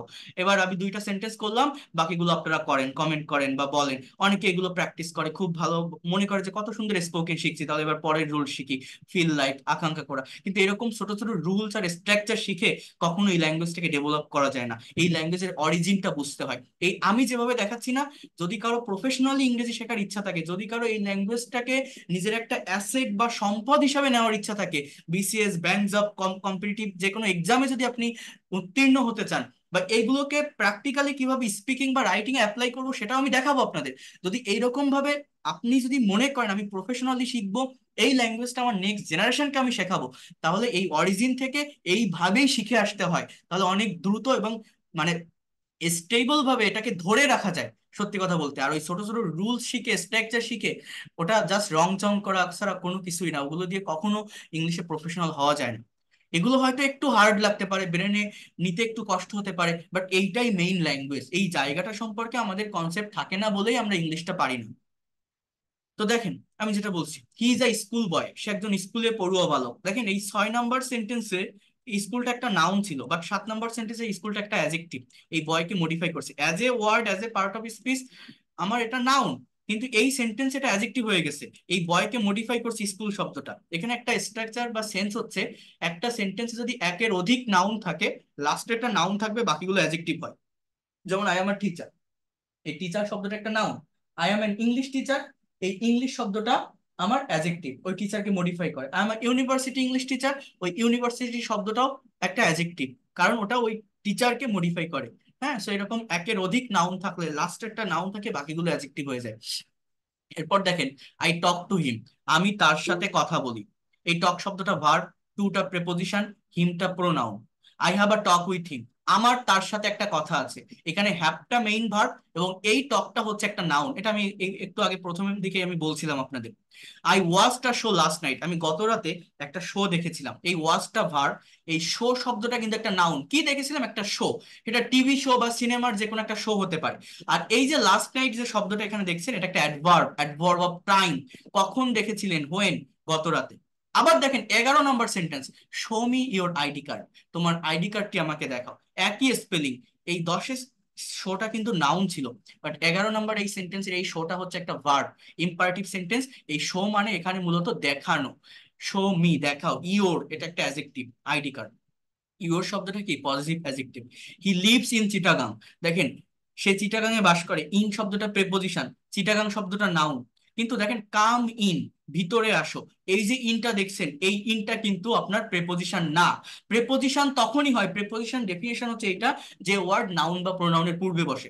শুধু ওই চেহারা অনুযায়ী বসবে না, যে অ্যাট, ইন, অন, টু এগুলো থাকলে সেটা প্রেপোজিশন না। দেখেন কাম ইন, ভিতরে আসো, এই ইনের পরে কিন্তু কোনো প্রেপোজিশন নেই 13 নম্বর সেন্টেন্সে, ফুল স্টপ আছে। অর্থাৎ এই ইনটা as a part of speech কি জানেন? একটা অ্যাডভার্ব। অর্থাৎ কোথায় আসো হয় আর ভিতরে, এই ইনটাকে বলা হয় অ্যাডভার্ব অফ প্লেস। বাট 12 নম্বর সেন্টেন্সের ওই ইনটা একটা প্রেপোজিশন, ওর পরে আমার চিটাগাং আছে, অর্থাৎ একটা নাউন আছে, তো ওই ইনটা প্রেপোজিশন। বাট 13 নম্বরে এটা একটা ইম্পারেটিভ সেন্টেন্স, এখানে সাবজেক্ট নেই, ভার্ব দিয়ে সেন্টেন্সটা শুরু। কামটা ভার্ব, ইনটা অ্যাডভার্ব, কাম ইন, ভিতরে আসো। আই ডিসলাইক ক্রাইং, আমি কান্না অপছন্দ করি। দেখেন এই ডিসলাইক শব্দটা এখানে মেইন ভার্ব। এই ক্রাইং শব্দটা, এটা দেখে মনে হচ্ছে ভার্ব, ভার্বের সঙ্গে আইএনজি, কন্টিনিউয়াস কোনো টেন্স, বাট না। As a part of speech এটা এটা একটা নাউন, এটাকে জিরান্ড বলা হয়। পার্ট অফ স্পিচ হিসাবে একটা নাউন, জাস্ট একটা স্থির অবস্থা প্রকাশ করছে, আমি কান্না অপছন্দ করি। আবার দেখেন 15 নম্বর সেন্টেন্সে, I saw a crying baby, আমি একটা কান্নারত শিশুকে দেখেছিলাম, এমন একটা বাচ্চাকে দেখেছিলাম যে কাঁদতেছিল। অর্থাৎ এই সটা এখানে মেইন ভার্ব, পাস্ট টেন্সের সেন্টেন্স। ক্রাইং শব্দটা একটা পার্টিসিপল, অর্থাৎ adjective, as a part of speech, ওই বেবিকে মডিফাই করে। নাউনকে যে ওয়ার্ড মডিফাই করে তাকে অ্যাডজেক্টিভ বলা হয়। তাহলে একই ওয়ার্ড, একই স্পেলিং, 14 নম্বর সেন্টেন্সে আমার নাউন, 15 নম্বর সেন্টেন্সে অ্যাডজেক্টিভ। একই ওয়ার্ড 12 নম্বর সেন্টেন্সে প্রেপোজিশন, 13 নম্বর এই সেন্টেন্সে সেটা অ্যাডভার্ব। একই ওয়ার্ড 10 নম্বর সেন্টেন্সে, এই যে শোটা, নাউন, 11 নম্বর সেন্টেন্সে সেটা ভার্ব। এইভাবে কিন্তু আমাদের পার্ট অফ স্পিচের পরিবর্তন হয়, এবং এই পরিবর্তনটা আপনাদের বুঝতে হবে, আইডেন্টিফাই করা শিখতে হবে। এটা শিখতে পারলে যে কোনো সেন্টেন্সের অ্যাকচুয়াল মিনিং বের করা যায়, যে কোনো সেন্টেন্সকে ফ্রি হ্যান্ডে ক্রিয়েটিভ ওয়েতে লেখা যায়, এবং এটা খুবই ইম্পর্টেন্ট এই পার্ট অফ স্পিচ গুলোকে আইডেন্টিফাই করা। একটু প্র্যাকটিস করবেন, দেখবেন আপনারা নিজেরা এটা পারবেন করতে। আমি এই পর্যন্ত যে কথাগুলো বললাম, আমার কথাগুলো কি বুঝতে পারছেন বা নিতে পারছেন? আমি এখন আপনাদের ওই জায়গাটাতে যাবো, রাইটিং এর বিষয়গুলো দেখা। হ্যাঁ, Yes, sir. ওকে। গ্রামেটিক্যাল ক্লাস একটু তো কঠিন হবে, একটু তো হার্ড হবে, তারপরেও নেওয়ার চেষ্টা করতে হবে। দেখেন আমি আমার জায়গা থেকে আমার ভিতরে যতটুকু যা কিছু আছে সবটুকু দিয়ে বোঝানোর চেষ্টা করি। এটা আমার এই ফ্রি ক্লাসেও করি, আমার পেইড কোর্সে যারা থাকে তাদেরকেও আমি সেইভাবেই বুঝাই। তো আমি একটু বলি, জাস্ট ওয়েট করেন। এই পার্ট অফ স্পিচের এই বিষয়গুলো আপনারা নিজেরা একটু পড়ে ফেলবেন, নিজেরা একটু কাভার করে ফেলবেন। এখন আমি আপনাদের মূলত যে জিনিসটা দেখাবো বা যে বিষয়টা আমি দেখাতে চাচ্ছি, সেটা হচ্ছে আমি রাইটিং এর জায়গাটা নিয়ে আমি কথা বলবো। অর্থাৎ যারা ইংলিশে ফ্রি হ্যান্ড রাইটিং এ যারা দুর্বল, যারা ফ্রি হ্যান্ডে একটা সেন্টেন্স ভালোভাবে লিখতে পারেন না, অর্থাৎ আমার কথাটা বোঝেন। প্যারাগ্রাফ লিখতে গেলে আপনাদের যাদের প্রবলেম হয়, সিভি লিখতে গেলে, কম্পোজিশন, রিপোর্ট, এই ধরনের রাইটিং যারা ভালোভাবে সলভ করতে পারেন না, আপনি মনে করেন যে আমি একটা সেন্টেন্সকে বড় করতে পারি না, একটা সেন্টেন্সের ভিতর এক্সট্রা ইনফরমেশন আমি নিয়ে আসতে পারি না, ইংলিশে কথা বলতে গেলে ছোট ছোট সেন্টেন্স বলে আমি থেমে যাই, তো আমি কিভাবে এই ল্যাঙ্গুয়েজটাকে ডেভেলপ করতে পারবো? এই ল্যাঙ্গুয়েজটাকে ডেভেলপ করার ওয়েটা কি? অর্থাৎ কিভাবে একটা লং সেন্টেন্স আমরা তৈরি করতে পারি, বা একটা সেন্টেন্সের ভিতরে এক্সট্রা ইনফরমেশন আমরা কিভাবে নিয়ে আসতে পারি, এই বিষয়টা আমি আপনাদেরকে একটু দেখাবো। সবাই একটু মনোযোগ দিয়ে বিষয়গুলোকে দেখার চেষ্টা করবেন, এবং আমি এটা এখন লিখে দেখাবো। যদি সম্ভব হয় আপনারা একটা খাতা কলম নিয়ে বসবেন, তাহলে নোট করতে পারবেন, কারণ এটার কোনো পিডিএফ ফাইল নেই। আমি ইনস্ট্যান্টলি লিখে আপনাদেরকে এখানে দেখাবো। এবং আমি আবারও বলছি, এটা খুবই ইফেক্টিভ একটা strategy free hand writing develop করার জন্য। এর থেকে ইফেক্টিভ বা ইম্পর্ট্যান্ট স্ট্র্যাটেজি আর হতে পারে না। জাস্ট 10টা মিনিট টাইম দিবেন, প্রত্যেকে আমার সাথে থাকবেন, দেখার চেষ্টা করেন। দেখেন কত দ্রুত। আমি গত ক্লাসে যারা ছিলেন আমার ফার্স্ট ক্লাসে, আমি এটা নিয়ে একটু কথা বলছিলাম মাঝামাঝি পর্যায়ে এসে। তো আজকে সেটাকে আমি আরো ডিটেলসে বলছি যে, এবং ইভেন আমি আরেকটা বিষয় বলি, যারা ট্রান্সলেশন নিয়ে প্রবলেম ফেস করেন, যারা আপনারা এরকম অনেকেই আছেন, বাংলা থেকে যখন ইংলিশ সেন্টেন্স ট্রান্সলেট করতে হয়, একটা বড় সেন্টেন্স অর্থাৎ নিউজ পেপারের বিভিন্ন সেন্টেন্স গুলো ট্রান্সলেট করতে গেলে আপনারা অনেক সময় কনফিউশন ফেস করেন, বা ভালোভাবে একটা সেন্টেন্সকে ট্রান্সলেট করতে পারেন না। অর্থাৎ কারেক্ট ওয়ার্ডার মেনটেন করতে পারেন না, যে কোনটা সাবজেক্ট হবে, কোনটা ভার্ব হবে, বা কোন ওয়ার্ডের পরে আমি ঠিক কোন ওয়ার্ডটাকে ইউজ করব বা বসাবো। এই বিষয়টা আমরা যারা সঠিকভাবে নিতে পারি না বা ইউজ করতে পারি না, কিভাবে এই সেম স্ট্র্যাটেজি মেনটেন করে কিভাবে একটা বড় বাংলা সেন্টেন্সকেও আমরা ইংলিশে ট্রান্সলেট করতে পারি correct way, correct method follow করে, সেই বিষয়টাও আমি আপনাদেরকে দেখাবো। তো সবাই একটু মনোযোগ দিয়ে বোঝার চেষ্টা করেন, বিষয়গুলোকে ভালোভাবে নেওয়ার চেষ্টা করেন। জাস্ট আমি একটু একটা ব্ল্যাঙ্ক পেজে আসি। একটা হেডলাইন দিবেন যে, আমি রেকর্ড পাঠিয়ে দিব, সমস্যা নেই, বাট এখানে নিজেদের একটু কাজ করতে হয়। দেখেন, এই পার্ট অফ স্পিচের যে বিষয়গুলো দেখালাম, এর ভিতরে অ্যাডভার্ব নামের একটা পার্ট অফ স্পিচ আপনাদের আমি এই মুহূর্তে বলছিলাম। তো ওই অ্যাডভার্ব নিয়েই মূলত এখানে কাজটা থাকবে। আমি একটু করে দেখাই, সবাই ভালোভাবে নেওয়ার চেষ্টা করেন। জাস্ট একটা মিনিট প্লিজ। দেখেন, একটা হেডলাইন দিবেন যে, how can we make long English sentences from short sentence. কিভাবে আমরা ছোট ইংলিশ সেন্টেন্স গুলো থেকে অনেক বড় সেন্টেন্স তৈরি করতে পারি। What is the actual strategy or correct way for making long English sentence. এই হেডলাইনটা আপনি আগে দিলেন। এবার একটু বোঝার চেষ্টা করেন। আপনারা যারা আমার এর আগেও ক্লাস করেছেন, এখানে অনেকেই আছেন আজকে যারা পুরাতন মানে ফ্রি ক্লাসগুলো করেছেন, আবার আজকেও জয়েন করছেন। তো আমি তাদেরকে উদ্দেশ্য করে একটু বলি।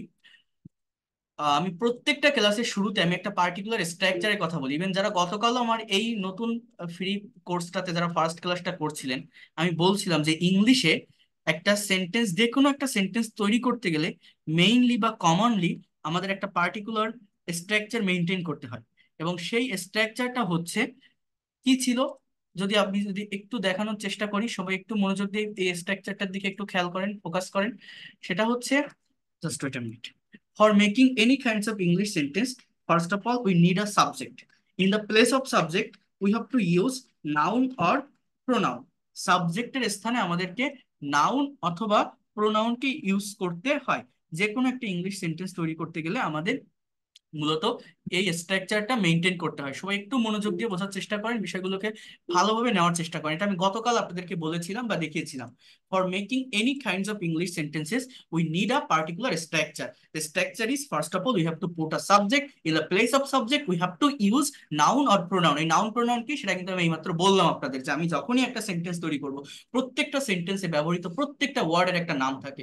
এই নামগুলো এই 8 প্রকার পার্ট অফ স্পিচ থেকে আসে, এবং এই 8 প্রকার পার্ট অফ স্পিচের ভিতর সেন্টেন্সের শুরুর ওয়ার্ডটা অলওয়েজ নাউন বা প্রোনাউন হয়, অর্থাৎ যেটা সাবজেক্ট হয় আর কি।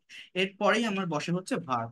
ভার্ব, এরপর এক্সটেনশন। এই এক্সটেনশনের জায়গাটাতে আমার অবজেক্ট, কমপ্লিমেন্ট অথবা অ্যাডভার্বিয়ালস, এটা আমার ব্যবহার হয়ে থাকে।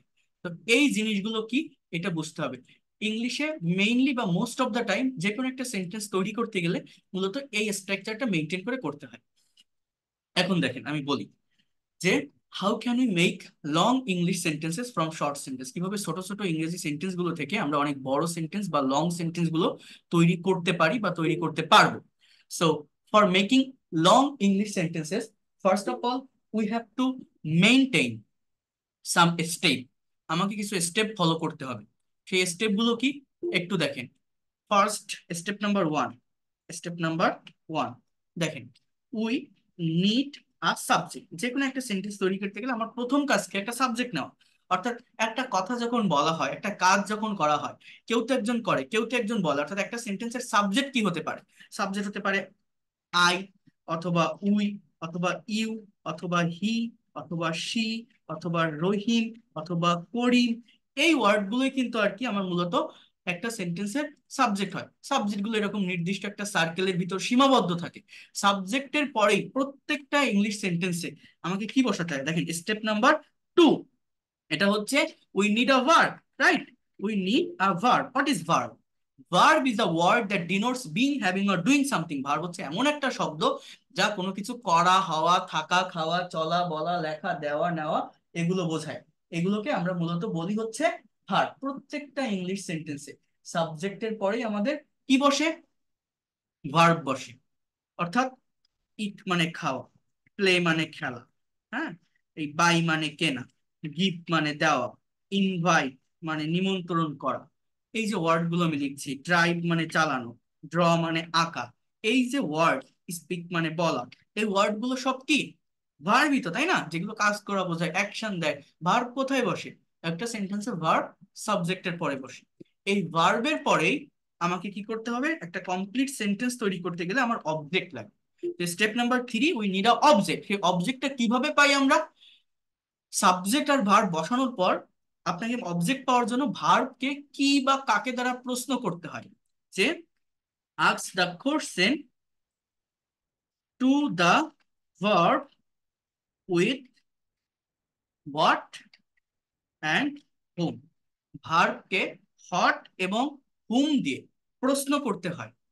For getting object, for getting object. অর্থাৎ অবজেক্ট দুই প্রকার। একটা বলে ডাইরেক্ট অবজেক্ট বা বস্তুবাচক অবজেক্ট, ভার্বকে হোয়াট দ্বারা প্রশ্ন করলে এই ডাইরেক্ট অবজেক্টটা পাওয়া যায়। আর একটা হচ্ছে ইনডাইরেক্ট অবজেক্ট বা ব্যক্তিবাচক অবজেক্ট, ভার্বকে হুম দ্বারা প্রশ্ন করলে এই ইনডাইরেক্ট অবজেক্ট পাওয়া যায়।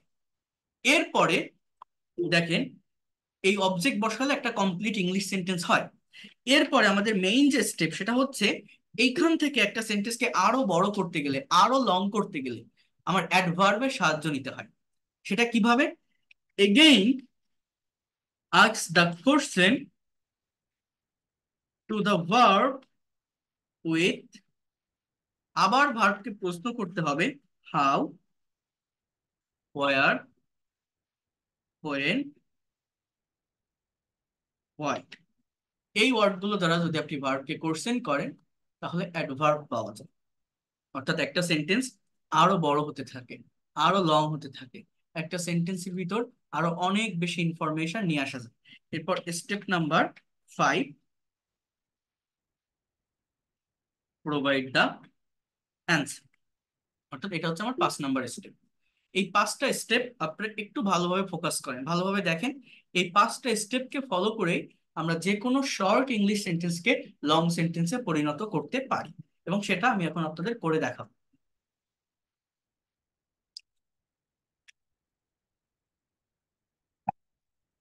তো সবাই ভালোভাবে মনোযোগ দেওয়ার চেষ্টা করেন এই জায়গাটা। প্রথমত, যে কোনো একটা ভার্ব দিয়ে আমরা সেন্টেন্স করতে পারি।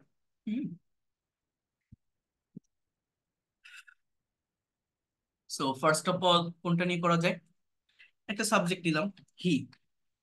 দেখেন, এই সাবজেক্টটা নেওয়ার পরে আমি একটা ভার্ব নিব, ফর এক্সাম্পল বাই। এই বাই মানে কেনা। আমি যদি ভার্বের ফর্মের চেঞ্জ করি, তাহলে কিন্তু টাইমের চেঞ্জ হয়, টেন্সের চেঞ্জ হয়। গত ক্লাসে এটা আমি বলছিলাম, বাই এর পাস্ট ফর্ম বট। আমি যদি বলি হি বট, দেখেন এই দুইটা ওয়ার্ডের মিনিং কি? আমি একটা সাবজেক্ট নিলাম, একটা ভার্ব নিলাম, হি বট। এই দুইটা ওয়ার্ডের অর্থ কি? সে কিনেছিল। কি? হোয়াট বা হুম। কি কিনেছিল, কাকে কিনেছিল। একটা সেন্টেন্সে দুটো অবজেক্টও বসতে পারে, একটাও বসতে পারে। এটা আপনার সিচুয়েশন অনুযায়ী হবে। তো আপনি যেভাবে বসান এখানে বসাতে পারবেন। তো সে কি কিনেছিল? সে একটা বই কিনেছিল, সে একটা গাড়ি কিনেছিল, সে একটা বাড়ি কিনেছিল, যে কোনো কিছু আপনি বলেন। For example, he bought a land, অর্থাৎ সে একটা জমি কিনেছিল। এই যে এ ল্যান্ড লিখলাম, এটা আমার একটা অবজেক্ট, এটাকে বলে ডাইরেক্ট বা বস্তুবাচক অবজেক্ট। আমি কিন্তু এখানে ফুল স্টপ বসাতে পারি, এটাই কিন্তু আমার একটা কমপ্লিট সেন্টেন্স। আমি যদি বলি যে রহিম আমার সাবজেক্ট, ড্রাইভ এটা আমার ভার্ব। রহিম ড্রাইভস, রহিম চালায়। কি চালায়? রহিম ড্রাইভস আ কার, সে একটা গাড়ি চালায়। তো এটা আমার একটা কমপ্লিট সেন্টেন্স, আমি এখানে ফুল স্টপ বসাতে পারি। আর আমি যদি বলি শি মানে সে, গিভ মানে দেওয়া, এর পাস্ট ফর্ম যদি বলি শি গেভ। এই দুইটা ওয়ার্ডের মানে কি, কথাটা বোঝেন। সে দিয়েছিল, অর্থাৎ আমি একটা সাবজেক্ট নিচ্ছি, একটা ভার্ব দিচ্ছি। এবার অবজেক্ট কিভাবে পাচ্ছি, এই গেভটাকে প্রশ্ন করেন হোয়াট এবং হুম দিয়ে। সে যে দিয়েছিল, সে কাকে দিয়েছিল, কি দিয়েছিল। For example she gave me, সে আমাকে দিয়েছিল, এটা বলা হয় ইনডাইরেক্ট বা ব্যক্তিবাচক অবজেক্ট। এবার কি দিয়েছিল, ফর এক্সাম্পল আর রোজ, সে আমাকে একটা গোলাপ দিয়েছিল। অর্থাৎ এটা আমার একটা complete sentence, subject verb object. তো আগের দুইটা সেন্টেন্সে আমার শুধুমাত্র বস্তুবাচক অবজেক্ট আছে, এ ল্যান্ড বা এ কার। বাট এই 3 নম্বর সেন্টেন্স যেটা আমি লিখলাম, এখানে আমার দুটো সাবজেক্ট আছে, ব্যক্তি, দুটো অবজেক্ট আছে, ব্যক্তিবাচক অবজেক্ট এবং বস্তুবাচক অবজেক্ট। তো এইভাবে আমরা বিভিন্ন সেন্টেন্স কিন্তু তৈরি করে থাকি বা তৈরি করতে পারি। বা আমি যদি বলি উই প্লে, আমরা খেলি, কি খেলি, উই প্লে ফুটবল, আমরা ফুটবল খেলি। এটা আমার একটা কমপ্লিট সেন্টেন্স। তো আমরা সবসময় যারা সেন্টেন্স প্র্যাকটিস করি বা ইংলিশে ফ্রি হ্যান্ডে লিখি বা স্পিকিং করতে যাই, এই ধরনের সেন্টেন্স গুলো বলতে বা লিখতে আমরা অভ্যস্ত। একটা সেন্টেন্সকে আমরা লং করতে পারি না, বড় করতে পারি না। যে he bought a land, he didn't buy a land, did he buy a land, didn't he buy a land, Rahim drives a car, Rahim doesn't drive a car, does Rahim drive a car, doesn't Rahim drive a car, she gave me a rose, she didn't give me a rose, did she give me a rose, we play football, we don't play football, do we play football, don't we play football. এরকম ধরনের আমরা sentence practice করি এবং এগুলোই আমরা করতে অভ্যস্ত। But আমরা কি একটা সেন্টেন্সকে এতটুকুর ভিতরে সীমাবদ্ধ রাখবো? একটা সেন্টেন্সকে কি আমরা লং করতে পারি না, বড় করতে পারি না? অবশ্যই পারি। সেটা কিভাবে? অ্যাডভার্বের ব্যবহার করে। অর্থাৎ আমার ভার্বের পরে এই 3 নম্বর স্টেপ হচ্ছে ভার্বকে হোয়াট অ্যান্ড হুম দিয়ে কোশ্চেন করে অবজেক্টটা নিয়ে আসা, যেমন এই ল্যান্ড, কার, রোজ, এগুলো অবজেক্ট। এরপরে একটা সেন্টেন্সকে বড় করতে গেলে ভার্বকে এই ওয়ার্ড গুলো দ্বারা কোশ্চেন করতে হয়। হাউ, হোয়ার, হোয়েন, হয়, এগুলোকে বলা হয় অ্যাডভার্ব। এই যে স্ট্রাকচার ভিতরে লিখলাম না অ্যাডভার্বিয়ালস, এটা হচ্ছে ভার্বকে কোশ্চেন করা ডাব্লিউএইচ ওয়ার্ড গুলো দিয়ে। যেমন হাউ দিয়ে যদি কোশ্চেন করা হয়, সেটাকে বলা হয় অ্যাডভার্ব অফ ম্যানার। যেমন সে একটা জমি কিনেছিল, how, how did he buy a land, সে কিভাবে একটা জমি কিনেছিল। এখন আমি যদি এখানে একটা উত্তর বসাই যে সে ব্যাংক থেকে লোন নিয়ে জমি কিনেছিল, he bought a land to take, take মানে নেওয়া, টু টেক মানে নিয়ে, একটা infinitive, to take loan from bank. এই যে জায়গাটা আমি লিখলাম, এইটাকে বলা হয় অ্যাডভার্ব অফ ম্যানার। সে ব্যাংক থেকে লোন নিয়ে একটা জমি কিনেছিল। সে যে জমি কিনেছিল, সে কোথায় জমি কিনেছিল, এই যে বট অর্থাৎ সেন্টেন্সে যে ভার্ব, এই ভার্বটাকে আপনি প্রশ্ন করেন where, where did he buy a land, সে ঢাকায় একটা জমি কিনেছিল। তাহলে আমি বললাম যে ইন ঢাকা। আবার আপনি এখানে হোয়েন দিয়ে প্রশ্ন করেন, সে যে ঢাকায় জমি কিনেছিল, সে কবে কিনেছিল, কখন, হোয়েন। আমি যদি বলি যে সে 2 বছর আগে ঢাকায় একটা জমি কিনেছিল ব্যাংক থেকে লোন নিয়ে, 2 ইয়ার্স এগো। আবার আপনি এই বরটাকে প্রশ্ন করেন হোয়াই দিয়ে, সে যে জমি কিনেছিল, সে কেন জমি কিনেছিল, হাউ, হোয়ার, হোয়েন, হোয়াই, সে কেন জমি কিনেছিল, একটা বাড়ি তৈরির জন্য। এখানে আপনি বলতে পারেন টু বিল্ড আ হাউস, অথবা ফর বিল্ডিং আ হাউস। এখানে টু প্লাস বিয়ন এর ইনফিনিটিভে ব্যবহার করা যায়, অথবা ফর বসালে ভার্বের সঙ্গে আইএনজি ইউজ করতে হয়। তো যাই হোক, এখন এই যে সেন্টেন্সটা লিখলাম, এই সেন্টেন্সটা আমার ছিল কতটুকু, দেখেন এই ল্যান্ডের এইখানেই কিন্তু ফুল স্টপ ছিল, গতকালও একবার আপনাদের এগুলো আমি দেখিয়েছি। ল্যান্ডের এইখানেই কিন্তু ফুল স্টপ ছিল, সেইখান থেকে এই সেন্টেন্সটাকে আমি কত বড় করলাম। এই একটা সিম্পল সেন্টেন্সের ভিতর আমি কতগুলো ইনফরমেশন নিয়ে আসলাম। কিভাবে আনলাম? এই ভার্বটাকে ডাব্লিউএইচ ওয়ার্ড দ্বারা কোশ্চেন করে। অর্থাৎ এই আ ল্যান্ড, এটা আমার একটা অবজেক্ট। এরপরে যে to take loan from bank, এটাকে আমি বলছি একটা phrasal word, so adverb of manner. In Dhaka, এটাকে বলছি অ্যাডভার্ব অফ প্লেস, অর্থাৎ ভার্বকে ওয়ার দিয়ে প্রশ্ন করে এটা পাচ্ছি। 2 years ago, adverb of time, ভার্বকে ওয়েন দ্বারা প্রশ্ন করে পাচ্ছি। টু বিল্ড আ হাউস, এটা পারপাস বা রিজন, উদ্দেশ্য, অর্থাৎ এটাকে বলে অ্যাডভার্ব অফ রিজন, ভার্বকে ওয়াই দ্বারা প্রশ্ন করে পাচ্ছি। হি ড্রাইভস এ কার, সে একটা গাড়ি চালায়, সে কিভাবে গাড়ি চালায়, হাউ দিয়ে প্রশ্ন করেন এই ড্রাইভ শব্দটাকে, সে কেয়ারফুলি গাড়ি চালায়। হি drives a car very carefully, careful, এটাকে বলা হয় adverb of manner. Adverb of manner অর্থাৎ গাড়ি চালানোর সময় তার আচরণটা কেমন, তার ম্যানারটা কেমন, বিহেভিয়ারটা কেমন, কেয়ারফুল। সো সে যে গাড়ি চালায়, সে কোথায় চালায়, অন দ্য রোড। ভিতর থেকে একটু প্রেপোজিশনের ব্যবহার আমাকে জানতে হবে। তো এরপরেও ডিটেলস ক্লাস আছে, আমি অলরেডি বলেছি আপনাদের, তখন আমি দেখাবো। So he drives a car carefully on the road, that is called adverb of place. Then when does he drive a car, সে কখন গাড়ি চালায়। আমি যদি বলি সে সারাদিন গাড়ি চালায়, বা সে সন্ধ্যাবেলায় গাড়ি চালায়, জাস্ট ইন দা ইভিনিং। সে সন্ধ্যাবেলায় গাড়ি চালায়। আমার সেন্টেন্সটা কিন্তু আরো একটু বড় হলো। আমরা যখনই ইংলিশে প্রেজেন্টেশন দিতে যাই বা ফ্রি হ্যান্ডে একটা প্যারাগ্রাফ লিখতে যাই, একটা এসে কম্পোজিশন লিখতে যাই, আমরা ছোট ছোট সেন্টেন্স বলে থেমে যাই, একটা সেন্টেন্সকে বড় করতে পারি না, লং করতে পারি না, একটা সেন্টেন্সের ভিতর এক্সট্রা ইনফরমেশন নিয়ে আসতে পারি না। তো সেটা নিয়ে আসার বা একটা সেন্টেন্সকে লং করার মেইন স্ট্র্যাটেজি বা খুবই ইফেক্টিভ টেকনিক হচ্ছে এইটা, ভার্বকে কোশ্চেন করতে হবে ডাব্লিউএইচ ওয়ার্ড দিয়ে। সে যে গাড়ি চালায়, সে কেন গাড়ি চালায়? Y does he drive a car? সে টাকা উপার্জনের জন্য গাড়ি চালায়। তো আপনি বলতে পারেন যে two earn money, to earn অর্থাৎ টু প্লাস বি অন, টাকা আয় করতে, উপার্জন করতে, ইনফিনিটিভ বলা হয় এটাকে। অথবা টু আর্ন না বলে এটার পরিবর্তে ফর আর্নিং, অর্থাৎ ফর বসালে ভার্বের সঙ্গে আইএনজি ইউজ করতে হয়, ফর আর্নিং মানি। তাহলে Rahim drives a car very carefully. এই ভেরি কেয়ারফুলি শব্দটা adverb of manner. On the road adverb of place. In the evening adverb of time. To earn money or for earning money, এটাকে বলা হয় adverb of reason বা কারণ। Why does he drive a car? সে কেন চালায়। এরকম ভাবে যে কোনো সেন্টেন্সের ভার্বকে যদি এরকম ফাইনাইট বা মেইন ভার্ব থাকে, তাহলে ডাব্লিউএইচ এই ওয়ার্ড গুলো দিয়ে কোশ্চেন করে করে একটা সেন্টেন্সকে কমপ্লিট করতে হয়, একটা বড় সেন্টেন্স তৈরি করা যায়, একটা সেন্টেন্সের ভিতর এক্সট্রা ইনফরমেশন নিয়ে আসা যায়।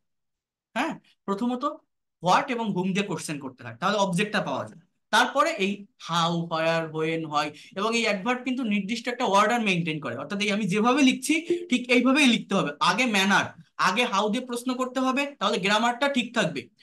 তারপরে হোয়ার দিয়ে প্রশ্ন করতে হবে, অর্থাৎ ম্যানারের পর প্লেস। তারপরে হোয়েন দিয়ে প্রশ্ন করতে হবে, প্লেসের পর টাইম, তারপর রিজন। এছাড়া আরো অ্যাডভার্ব আছে, adverb of frequency, adverb of duration. So এইগুলো দিলেই আমার মূলত হয়ে যায়। এরপর দেখেন, শি গেভ মি আ রোজ, সে আমাকে একটা গোলাপ দিয়েছিল। এখানে আমার দুটো অবজেক্ট আছে। এখন এই গেভটাকে আপনি প্রশ্ন করেন যে সে কিভাবে গোলাপ দিয়েছিল। ফর এক্সাম্পল, সে আমাকে ভদ্রতার সহিত একটা গোলাপ দিয়েছিল। হ্যাঁ, হি gave me a rose very politely. এই পলাইটলি শব্দটাকে বলা হয় অ্যাডভার্ব অফ ম্যানার। সে যে গোলাপ দিয়েছিল, সে কোথায় বসে আমাকে গোলাপ দিয়েছিল? আমি যদি বলি যে অ্যাট পার্ক, সে পার্কে আমাকে একটা গোলাপ দিয়েছিল। কবে বা কখন দিয়েছিল? হোয়েন। হোয়েন, গতকাল। আমি যদি বলি জাস্ট ইয়েস্টারডে, কি লিখলাম? He gave me a rose very politely at park yesterday. সে যে আমাকে গতকাল পার্কে একটা গোলাপ দিয়েছিল, সে কেন দিয়েছিল? হোয়াই, রিজনটা কি, কারণটা কি? আমাকে প্রপোজ করার জন্য। Just I can say for proposing me, অথবা to propose me. So that is called adverb of reason. So এইভাবে যে কোনো শর্ট সেন্টেন্সকে ডাব্লিউএইচ ওয়ার্ড দ্বারা কোশ্চেন করে, অর্থাৎ এই অ্যাডভার্বিয়াল ফ্রেজ ব্যবহার করে বড় করা যায়।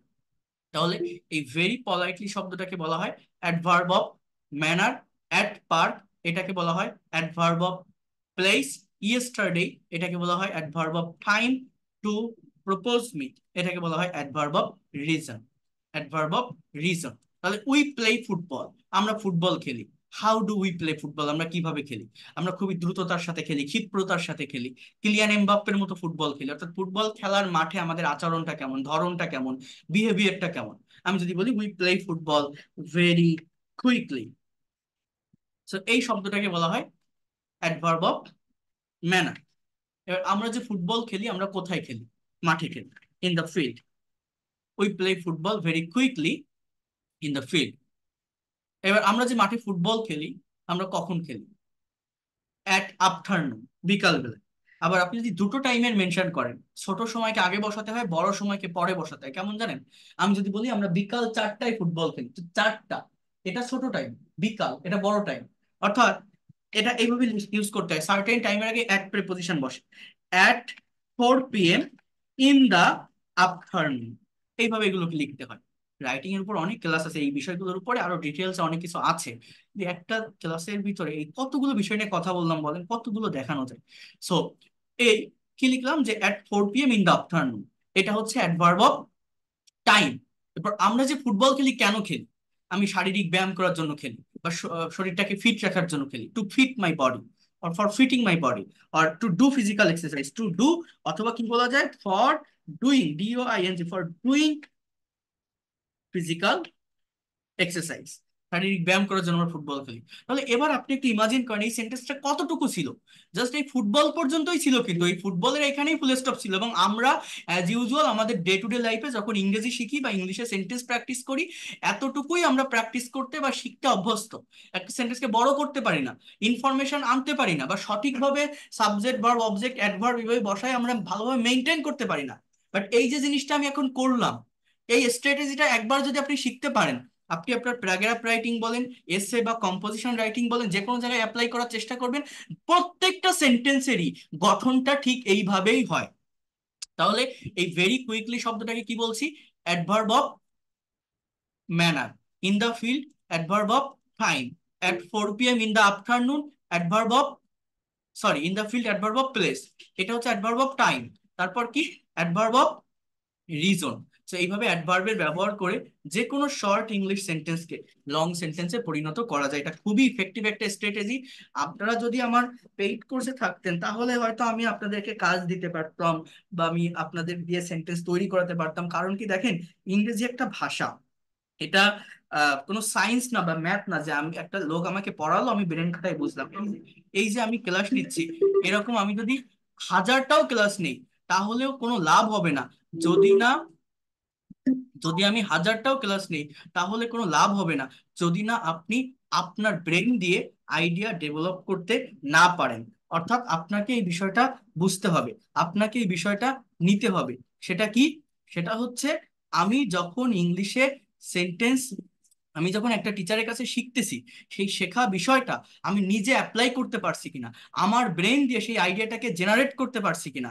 অর্থাৎ এইখানে মেইন যে বিষয়টা দাঁড়ায় সেটা আমি একটু আপনাদেরকে বুঝাই বলি। এখানে মেইন যে বিষয়টা দাঁড়ায় সেই বিষয়টা হচ্ছে, আপনাকে কাজ করতে হবে, আপনার ব্রেন দিয়ে আইডিয়া জেনারেট করতে হবে।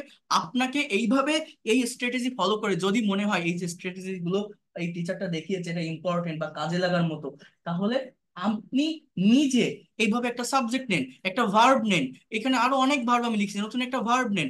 নেওয়ার পরে ভার্বটাকে কোশ্চেন করতে থাকেন। প্রথমে হট এবং হুম দিয়ে কোশ্চেন করেন, তারপরে হাউ, হোয়ার, হোয়েন, হয়, এগুলো দিয়ে কোশ্চেন করে করে বড় করার চেষ্টা করেন, দেখেন আপনি পারেন কিনা। আমি ফ্রি ক্লাস নিচ্ছি, আপনি আমাকে দেখাতে পারেন, সমস্যা নেই। তো আপনার পেইড কোর্সে থাকলে আমি তাদেরকে কাজ দেই, অনেক কিছু অনেকভাবে তাদেরকে আমি ডেভেলপ করাতে পারি। বাট এইখানে তো সেই পরিবেশটা বা সেই সিচুয়েশনটা নেই, আমি তো আপনাদের চিনি না। আপনারা একজন আসছেন একজন যাচ্ছেন, যারা পেইড কোর্সে আসবেন বা যারা আছে তারা সেগুলো করতে পারে বা সেই বেনিফিটটা পায়। কিন্তু এখানে আমি এই কথাগুলো এই জন্য বলছি, এই জিনিসগুলো অনেক ইম্পর্টেন্ট বা ইফেক্টিভ। আমার জায়গা থেকে যতটা পারা যায় আমি দেওয়ার চেষ্টা করছি, বাকিটা আপনাকে নিতে হবে। আপনার যদি মনে হয় এগুলো ইম্পর্টেন্ট, আপনাকে কাজ করতে হবে। আবারও বলছি, এটা সায়েন্স না বা ম্যাথ না যে আমি শেখালাম আপনি শিখলেন। এরকম হাজারটা ক্লাস নিলেও কোনো লাভ হবে না, বা যত ভালো টিচার আপনাকে ক্লাস করাক না কেন, কোনো লাভ হবে না যদি না আপনি নিজে কাজ করেন। আপনার ব্রেন দিয়ে যদি আপনি আইডিয়া নিজে জেনারেট না করেন। হ্যাঁ, এই অনেকে বলে যে আপনার পেইড কোর্স আর ফ্রি কোর্সের পার্থক্য কি? পার্থক্য এইটাই, পেইড কোর্সে টু ওয়ে কমিউনিকেশন থাকে। স্টুডেন্টদের কাছ থেকে আমি ফিডব্যাক নিতে পারি, তাদের কাছ থেকে স্পিকিং টেস্ট নিতে পারি, প্রেজেন্টেশন নিতে পারি, সেখানে ল্যাঙ্গুয়েজ ক্লাব থাকে, প্রতিদিন প্র্যাকটিস হয়, সেখানে আমি তাদেরকে এই ধরনের অ্যাসাইনমেন্ট বা কাজ দিতে পারি, সেন্টেন্স ট্রান্সলেশন, কনভারসেশন ট্রান্সলেট করতে দিতে পারি। কিন্তু এখানে ফ্রি ক্লাসে তো ওইগুলো সব সম্ভব হয় না। এখন ওইভাবে যদি আপনি করতে না পারেন, টু ওয়ে কমিউনিকেশন যদি না থাকে, এই ছাড়া আর কোনো পার্থক্য নেই। ফ্রি ক্লাসেও আমি আমার ফুল ইফোর্ট দিয়ে পড়াই, আমার ভিতরে যা কিছু আছে সব কিছু দিয়ে পড়াই, এবং আমি আমার প্রত্যেকটা স্টুডেন্টকে আমি কিন্তু অনেক পরিশ্রম করে পড়াই। আপনারা দেখছেন কিনা জানি না, আপনারা যারা এর আগেও আমার ক্লাস করছেন বা এই ক্লাসগুলো যারা করে যাচ্ছেন করেন, আপনারা নিজেরাও বুঝতে পারবেন যে আমি কতটা এফোর্ট দিই, বা আমার ভিতরে যতটুকু আছে আমি সবটুকু দিয়েই আমি পড়ানোর চেষ্টা করি, সে আমার ফ্রি ক্লাসের হোক বা আমার পেইড কোর্সের হোক। কিন্তু মেইন বিষয়টা হচ্ছে, একটা টিচার শুধু পড়ালে হয় না, নিজেকে কাজ করতে হয়। কারণ এটা একটা ভাষা, একটা ল্যাঙ্গুয়েজ। আপনি একদম অশিক্ষিত ইললিটারেট হলেও আপনি পারবেন যদি কারেক্ট কিছু স্ট্র্যাটেজি ফলো করে এগোতে পারেন। ইংরেজি শেখার জন্য আহামরি কোনো ব্রেন লাগে না, শুধুমাত্র প্র্যাকটিস লাগে, এবং সেই প্র্যাকটিসটা কারেক্ট স্ট্র্যাটেজি মেনটেন করে করতে হয়। তো যাই হোক, এখন আমি আপনাদের একটু দেখাই যে কিভাবে একটা বাংলা সেন্টেন্সকে এই সেম ওয়ে ফলো করে, যে কোনো বড় বাংলা সেন্টেন্স, কেমন অনেকে বাংলা সেন্টেন্স ইংলিশে ট্রান্সলেট করতে পারি না, তো সেটা কিভাবে করতে হয় এইটা আমি একটু এখন আপনাদেরকে দেখাবো। বাট তার আগে আমাকে বলেন, এইখানে এই যে বিষয়গুলো আমি দেখালাম, এগুলো কি আপনারা অ্যাটলিস্ট বুঝতে পারছেন বা বিষয়গুলো নিতে পারছেন? জি, বুঝতে হ্যাঁ, পারছি। Yes. জি স্যার, বুঝতে পারছি। জি জি, আমার নতুন কিছু ন- আর পুরো যদি পড়ে তো আহ, নতুন কিছু শিখতে পারছেন আপনারা এই জায়গাটা থেকে, যে কিভাবে সেন্টেন্সকে মডিফাই করতে হয় বা সেন্টেন্সের ভিতর এক্সট্রা ইনফরমেশন নিয়ে আসতে হয়?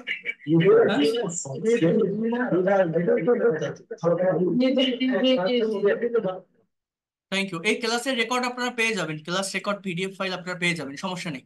তো আরেকটু দেখেন, আমি আরেকটু দেখাই এখানে, এটাও অনেক ইম্পর্টেন্ট।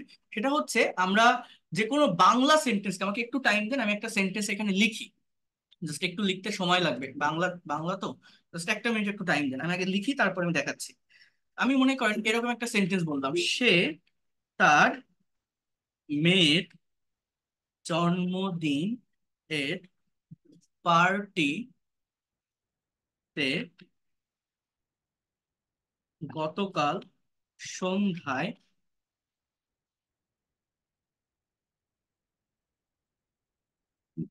খুবই ভদ্রতার সহিত আমাকে নিমন্ত্রণ করেছিল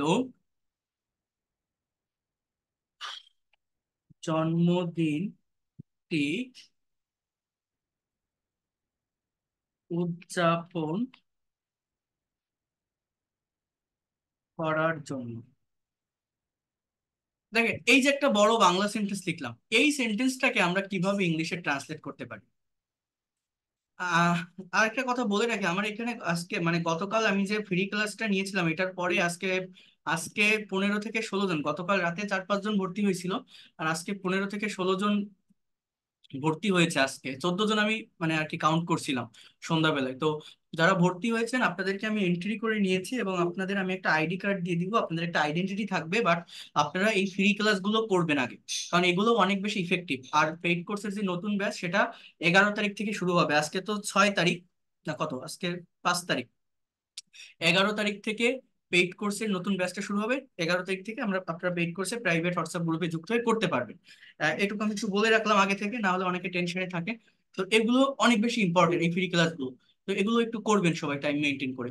অনেকে বলে কি যে আমি পেইড কোর্সে ভর্তি হয়েছে, আমার কি আর ফ্রি ক্লাস করা লাগবে? এটা করলে পেইড কোর্সেও আমি একদম শুরু থেকেই নিব বা সবকিছু পড়াবো, বাট এটা করলে এটা থেকে আপনি অনেক বেশি ডেভেলপমেন্ট নিতে পারবেন। কারণ এটা একটা দুইটা তিনটা ডেমো ক্লাস না, আমি আবারও বলছি, এটা কিন্তু আমি সম্পূর্ণ একটা কোর্সের মতো করে নিয়ে থাকি। আর আমি আপনারা অন্যান্য যে কোনো টিচারে ক্লাস করতে পারেন, অন্য অনেকে বিভিন্ন জায়গায় কোর্স করেন, পেইড কোর্স করেন, টাকা দিয়ে করেন, অনলাইন হোক বা অফলাইন হোক। আপনি যে কোনো টিচারের কাছে ক্লাস করে আসবেন বা একটা পেইড কোর্স করে আসবেন, আর আমার এই ফ্রি কোর্সটা করবেন। আমার পেইড কোর্সের কথা বলছি না, জাস্ট এই ফ্রি ক্লাসগুলো আপনি করে যাবেন। যদি তার থেকে বেশি কিছু না পান আপনি, তখন আপনি বলবেন, কারণ আমি সেইভাবেই প্রত্যেকটা স্টুডেন্টকে শিখিয়ে থাকি, এমন কোনো বিষয় বাকি রাখি না যেটা সে জানতে বা বুঝতে অক্ষম হবে।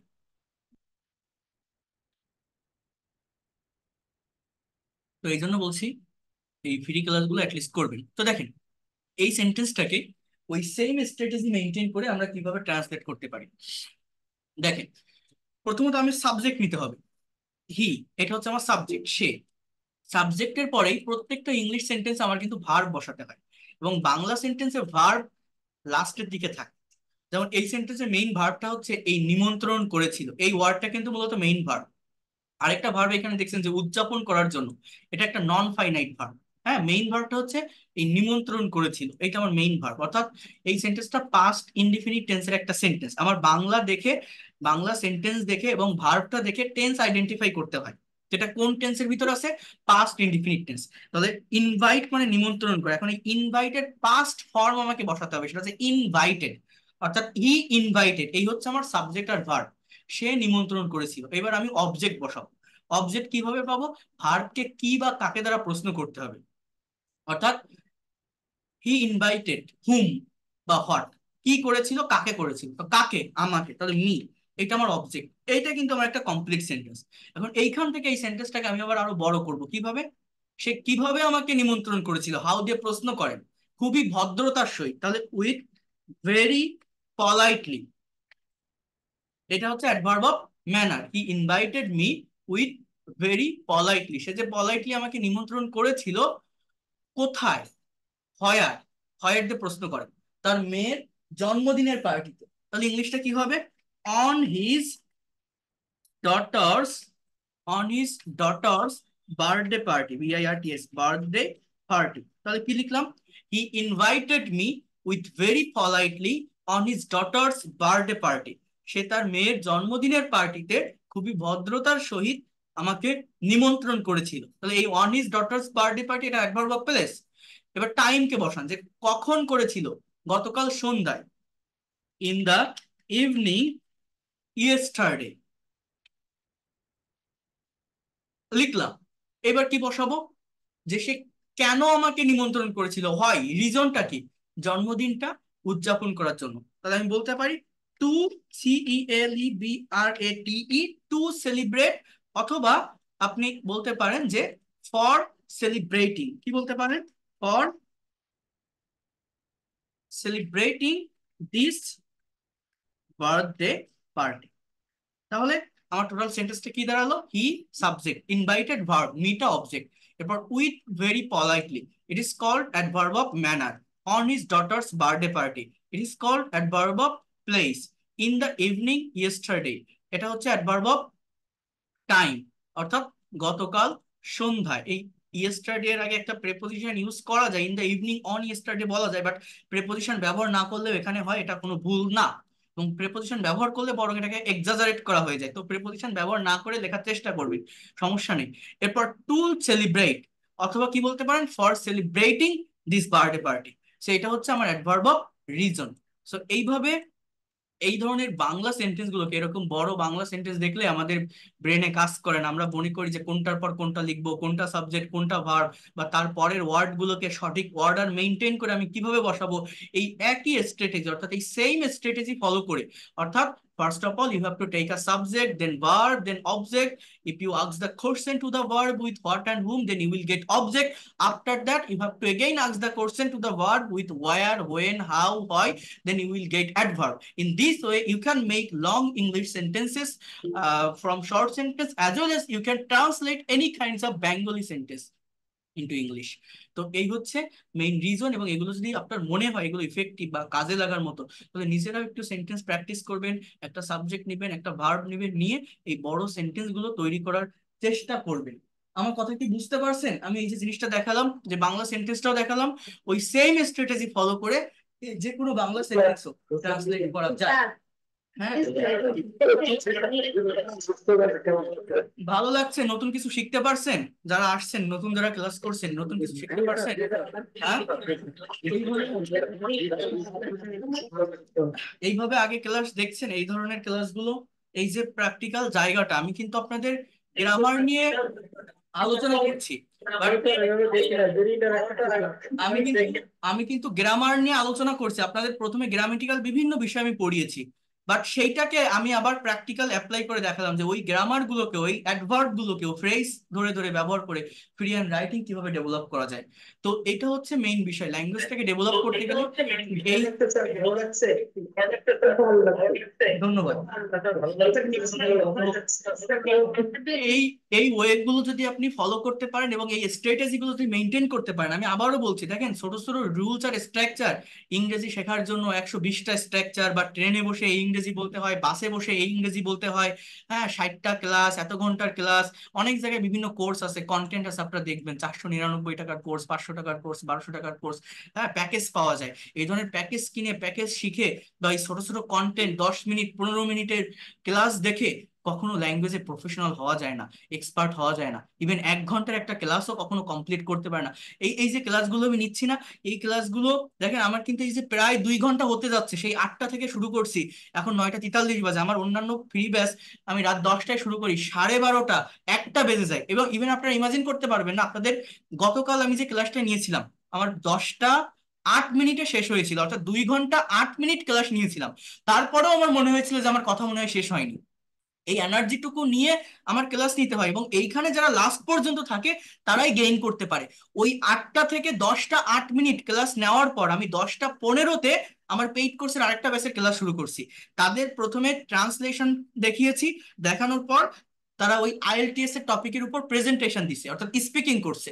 ওই স্পিকিং এ 12টা 20 বেজে গেছিল, অর্থাৎ সন্ধ্যা 7:30টায় বসা লাগে আমার এই জায়গাটাতে। অর্থাৎ এই ফ্রি ক্লাস অ্যারেঞ্জ করতে গেলে অনেকগুলো পিডিএফ একসঙ্গে সামনে রাখা লাগে, তারপর লোডশেডিং হয় কিনা তার জন্য আমার এই ইউপিএসটা সবকিছু ঠিক আছে কিনা, এই পাশে একটা ল্যাপটপ রাখা লাগে, একসঙ্গে অনেক স্টুডেন্ট জয়েন দেয়, দুটা দিয়ে কাজ করতে হয়, ওই ইয়ে করতে হয়, অ্যাডমিন মানে অ্যাডমিট করতে হয় তাদেরকে। এখন অনেক কাজ করা লাগে। এখন মনে করেন আমি এই আপনাদের এই একটা ফ্রি ক্লাস, এটা অ্যারেঞ্জ করতে গেলে আমার 7:30টায় বসতে হয়। 7:30টায় বসার পর 12:30টায় শেষ করছি। 5 থেকে 6 ঘন্টা আমার একটানা এখানে বসে থাকা লাগছে, বুঝলেন? গতকালই, আজকেও আপনাদের এই ক্লাস নিচ্ছে, এখন 9:44 বাজে। আমার 10:10-এ আমি পেইড কোর্সের ব্যাচের ক্লাস নিব, আমার ব্যাচ 55। আর এই নতুন যে ব্যাচ শুরু হবে, এই ব্যাচটা হচ্ছে 56তম ব্যাচ।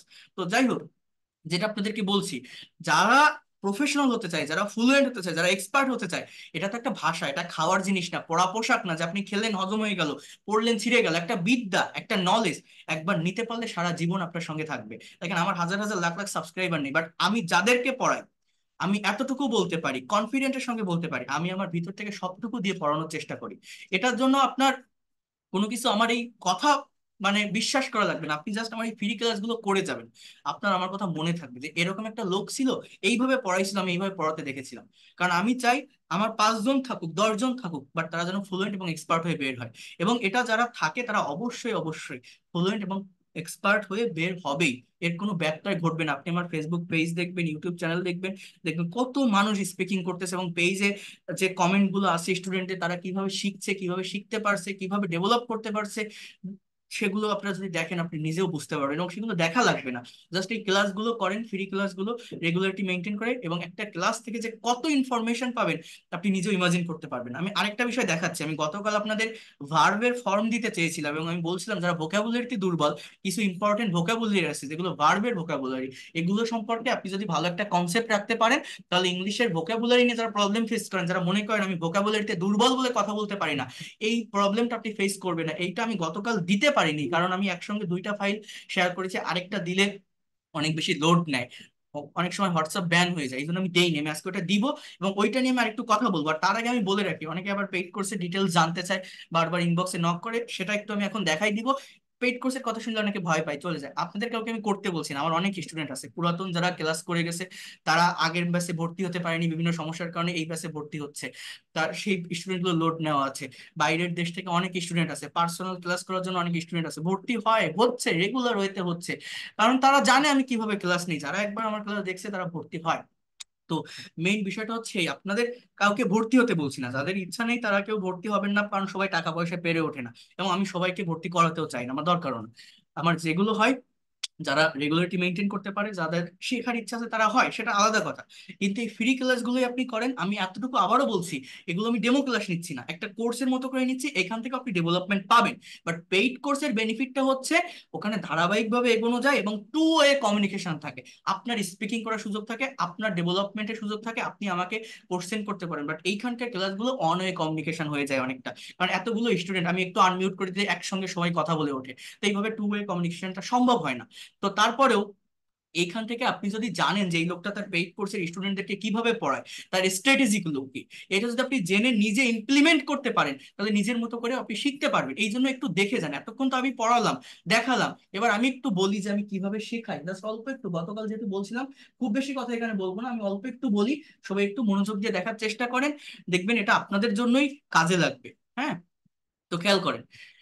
তারপর আমি ভার্বের ওই জায়গাটা নিয়ে কথা বলছি। এখানে এই পেইড কোর্সের ক্লাস যেটা হবে সেটা হচ্ছে এই গুগল মিটের মাধ্যমেই নেওয়া হবে, এবং আগামী 11 তারিখ, আগামী মঙ্গলবার থেকে হ্যাঁ ক্লাসগুলো হবে। আজকে আজকে তো কত তারিখ, আজকে 5 তারিখ নাকি? হ্যাঁ, 5 তারিখ। তো ক্লাসের ডিউরেশন থাকবে 1 ঘন্টা। পেইড কোর্সের যে ক্লাস রাত 9টায় শুরু হবে, ক্লাস পেইড কোর্সের ক্লাস রাত 9টায়, 11 তারিখ থেকে শুরু হবে 9টা থেকে 10টা। 1 ঘন্টা ক্লাস টাইম থাকে পেইড কোর্সে, ঠিক আছে? এবং সপ্তাহে 4 দিন, রবি মঙ্গল বৃহস্পতি শুক্র, সপ্তাহে 4 দিন, 3 মাসের কোর্স এটা। Within 3 month you will be expert and fluent in English. যদি রেগুলারিটি মেনটেন করেন, 20টা বা 25টা ক্লাস কমপ্লিট করতে পারলেই আপনি ইংলিশে খুব ভালোভাবেই প্রেজেন্টেশন বা স্পিকিং দিতে পারবেন, স্পিকিং করতে পারবেন। বাট যদি কেউ ক্লাস মিস করেন বা কোনো প্রবলেম হয়, যদি কেউ অনেক বেশি দুর্বল থাকেন, একটা ব্যাচে ভর্তি হয়ে আপনি শিখতে পারলেন না, পরবর্তী নতুন যে কোনো ব্যাচে আপনি পড়তে পারবেন, তার জন্য আলাদা কোনো টাকা দিতে হবে না। আর আমার পেইড কোর্সের কোর্স ফি 2,000 টাকা।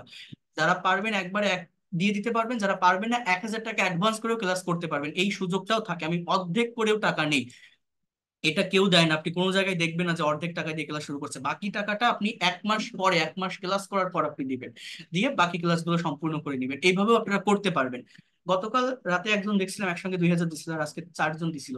তো যাই হোক, যারা ভর্তি হতে চান, আর এই কোর্সটা আমি গ্রামার শিখাবো, আমাদের মেইন পারপোজ থাকবে স্পোকেন ইংলিশ, অর্থাৎ ইংলিশে কথা বলা, কমিউনিকেট করা, প্রফেশনাল হওয়া, ফ্লুয়েন্ট হওয়া। বাট এটার পাশাপাশি যারা আইএলটিএস এর প্রিপারেশন নিচ্ছেন, ফ্রি হ্যান্ড রাইটিং যারা ডেভেলপ করতে চান, এবং বেসিক বা কম্পালসারি গ্রামার, অর্থাৎ সম্পূর্ণ ল্যাঙ্গুয়েজটাকে প্র্যাকটিক্যাল ওয়েতে আমি এখান থেকে আপনাদের কাভার করে দিব। এবং এই কোর্সটা যে কোনো বয়সের যে কেউ করতে পারবেন, সেইভাবেই কোর্সটাকে ডিজাইন করা। আপনি স্টুডেন্ট হন, house wife, teacher, officer, job holder, freelancer, immigrant, যে কোনো বয়সের যে কেউ এই কোর্সটা করতে পারবেন। এবং পেইড কোর্সে মানে প্রাইভেট যে ব্যাচ, সেখানে মেইন স্পোকেনের প্রত্যেকটা ব্যাচে 30 জন করে স্টুডেন্ট থাকবে। প্রত্যেকটা ব্যাচ এই সন্ধ্যা বা রাতে হয়, যাতে করে স্টুডেন্ট, চাকরিজীবী বা অন্য পেশার মানুষেরা সময় বের করে ক্লাসগুলো করতে পারে। প্রত্যেকটা ক্লাস স্ক্রিন শেয়ার করে নিয়ে থাকি, ওয়ার্ড বা পাওয়ার পয়েন্ট স্লাইডের মাধ্যমে, এই যেভাবে আমি নিচ্ছি। এবং ক্লাস শেষে ক্লাস রেকর্ড এবং পিডিএফ ফাইল আমি দিয়ে দিই। এই ফ্রি ক্লাস যারা করছেন তারাও রেকর্ড এবং পিডিএফ ফাইল পাচ্ছেন, যারা পেইড কোর্সে আসবেন তারাও প্রিমিয়াম ক্লাসের রেকর্ড এবং পিডিএফ ফাইল পাবেন। অর্থাৎ যদি কেউ কোনো ক্লাস মিস করেন, পরবর্তীতে আবার দেখে নিতে পারবেন, এবং এই ক্লাসগুলো সারা জীবন আপনার কাছে থাকবে গোছানো পদ্ধতিতে। এবং এই কোর্সটা যারা একদমই দুর্বল আছেন তাদের জন্য পারফেক্ট হবে। একদম বেসিক থেকে আমি শুরু করব, করে অ্যাডভান্স লেভেলের প্রত্যেকটা টপিক পড়াবো। একজন স্টুডেন্ট শুধু স্পোকেন নয়, সম্পূর্ণ ইংরেজি ভাষাটা যাতে নিজের আয়ত্তে নিয়ে আসতে পারে, সেইভাবেই এই কোর্সের প্ল্যানগুলো সাজানো। এবং এখান থেকে টোটাল 70টা ক্লাস আপনি পাবেন। এটা হিউজ ক্লাস, আপনি নিজে ইমাজিন করতে পারবেন না কতগুলো ক্লাস পাচ্ছেন। প্রথম 10টা ক্লাস থাকবে বেসিক গ্রামার বা কম্পালসারি কিছু গ্রামার ক্লাস, যেগুলো আপনার ভিত্তি মজবুত করার জন্য আমি পড়াবো, অর্থাৎ আপনার ক্রিয়েটিভ পাওয়ারটা যাতে বাড়ে। If you have some clear concept about compulsory grammar, you will be write any kinds of CV, report, dialogue, paragraph, essay, composition without confusion or undoubtedly. As well as you will be able to give a presentation or face a viva in any kinds of situation in front of your teachers or audience, if you have clear concepts on basic grammar.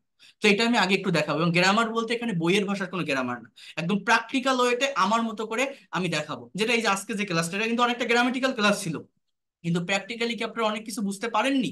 পারছেন কিন্তু। So এরকম grammar আমাদের থাকবে, but সেটাকে practically apply করতে হবে, আমরা এই জিনিসটাই করতে পারি না। এরপর 30টা ক্লাস থাকবে স্পোকেন ইংলিশের উপর, অর্থাৎ ইংলিশে কথা বলার জন্য যা কিছু লাগে সবকিছু আপনি এই জায়গাটা থেকে পাবেন। আপনার tense, modal, semi modal, passive voice, positive verb, যা কিছু দরকার, whatever you think in Bengali, you will be able to speak in English.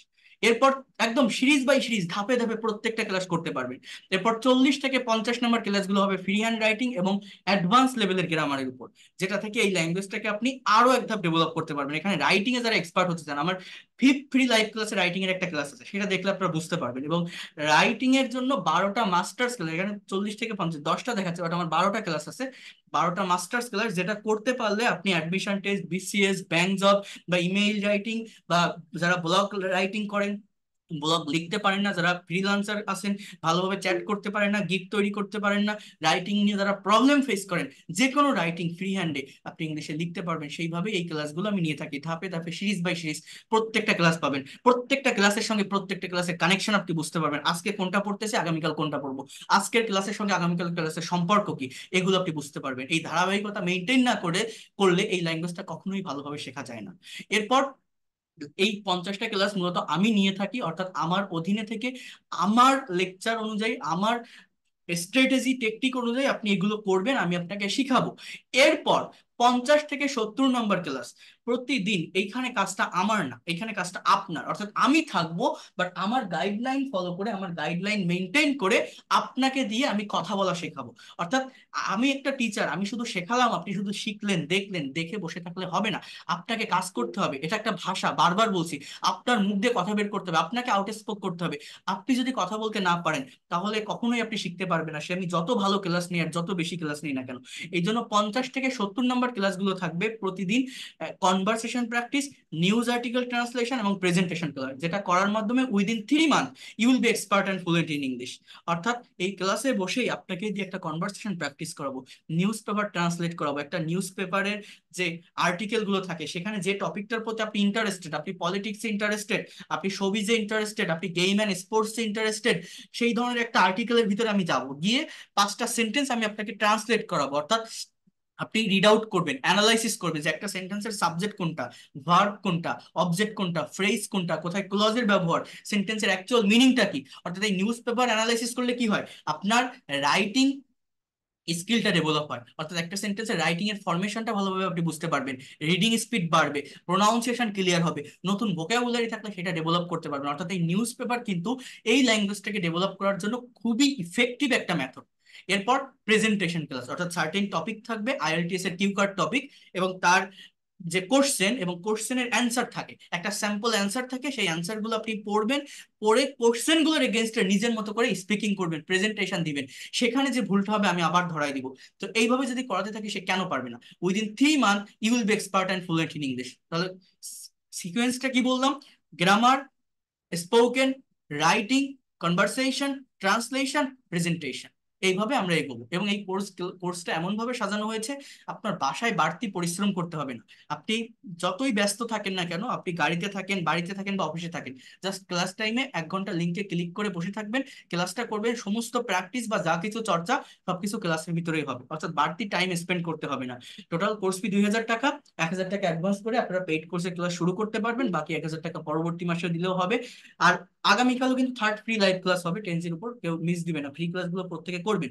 11 তারিখ থেকে পেইড কোর্সের ক্লাসটা আমাদের আর কি মেইনলি শুরু হবে, আগামী 11 তারিখ রাত 9টা থেকে।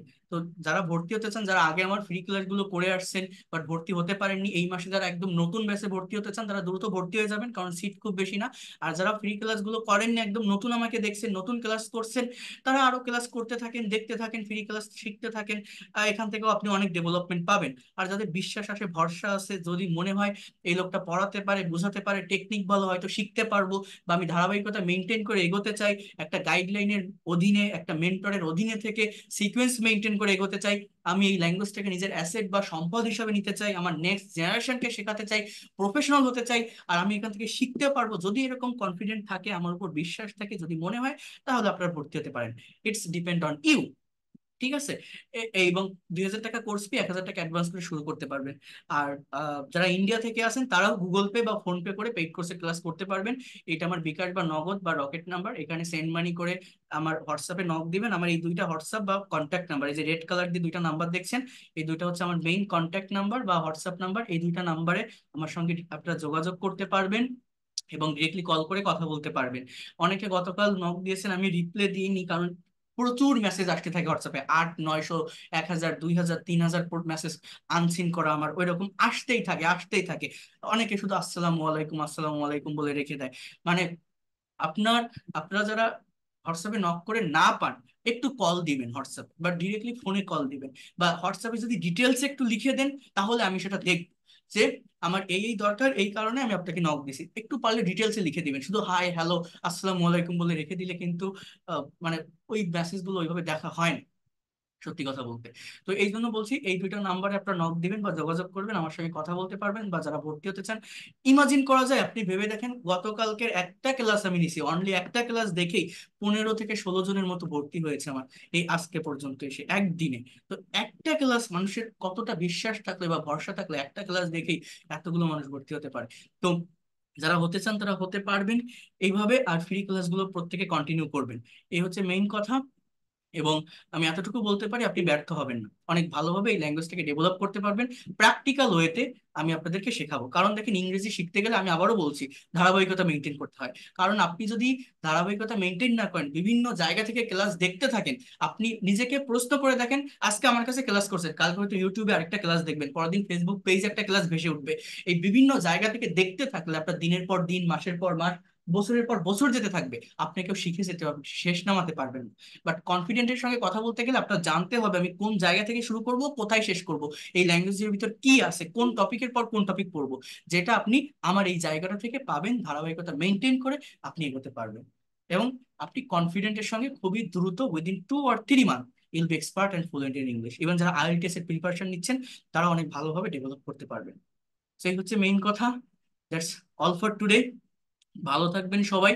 আর আগামীকালও থার্ড ফ্রি লাইভ ক্লাসে জয়েন করবেন। Tomorrow I will take your class on tense, as well as I will show you that how can we use do verb, be verb, and have verb in sentences. How can we make negative interrogative or negative interrogative sentences? How can we give a presentation as well on a certain topic? How can we use verb in different kinds of sentences?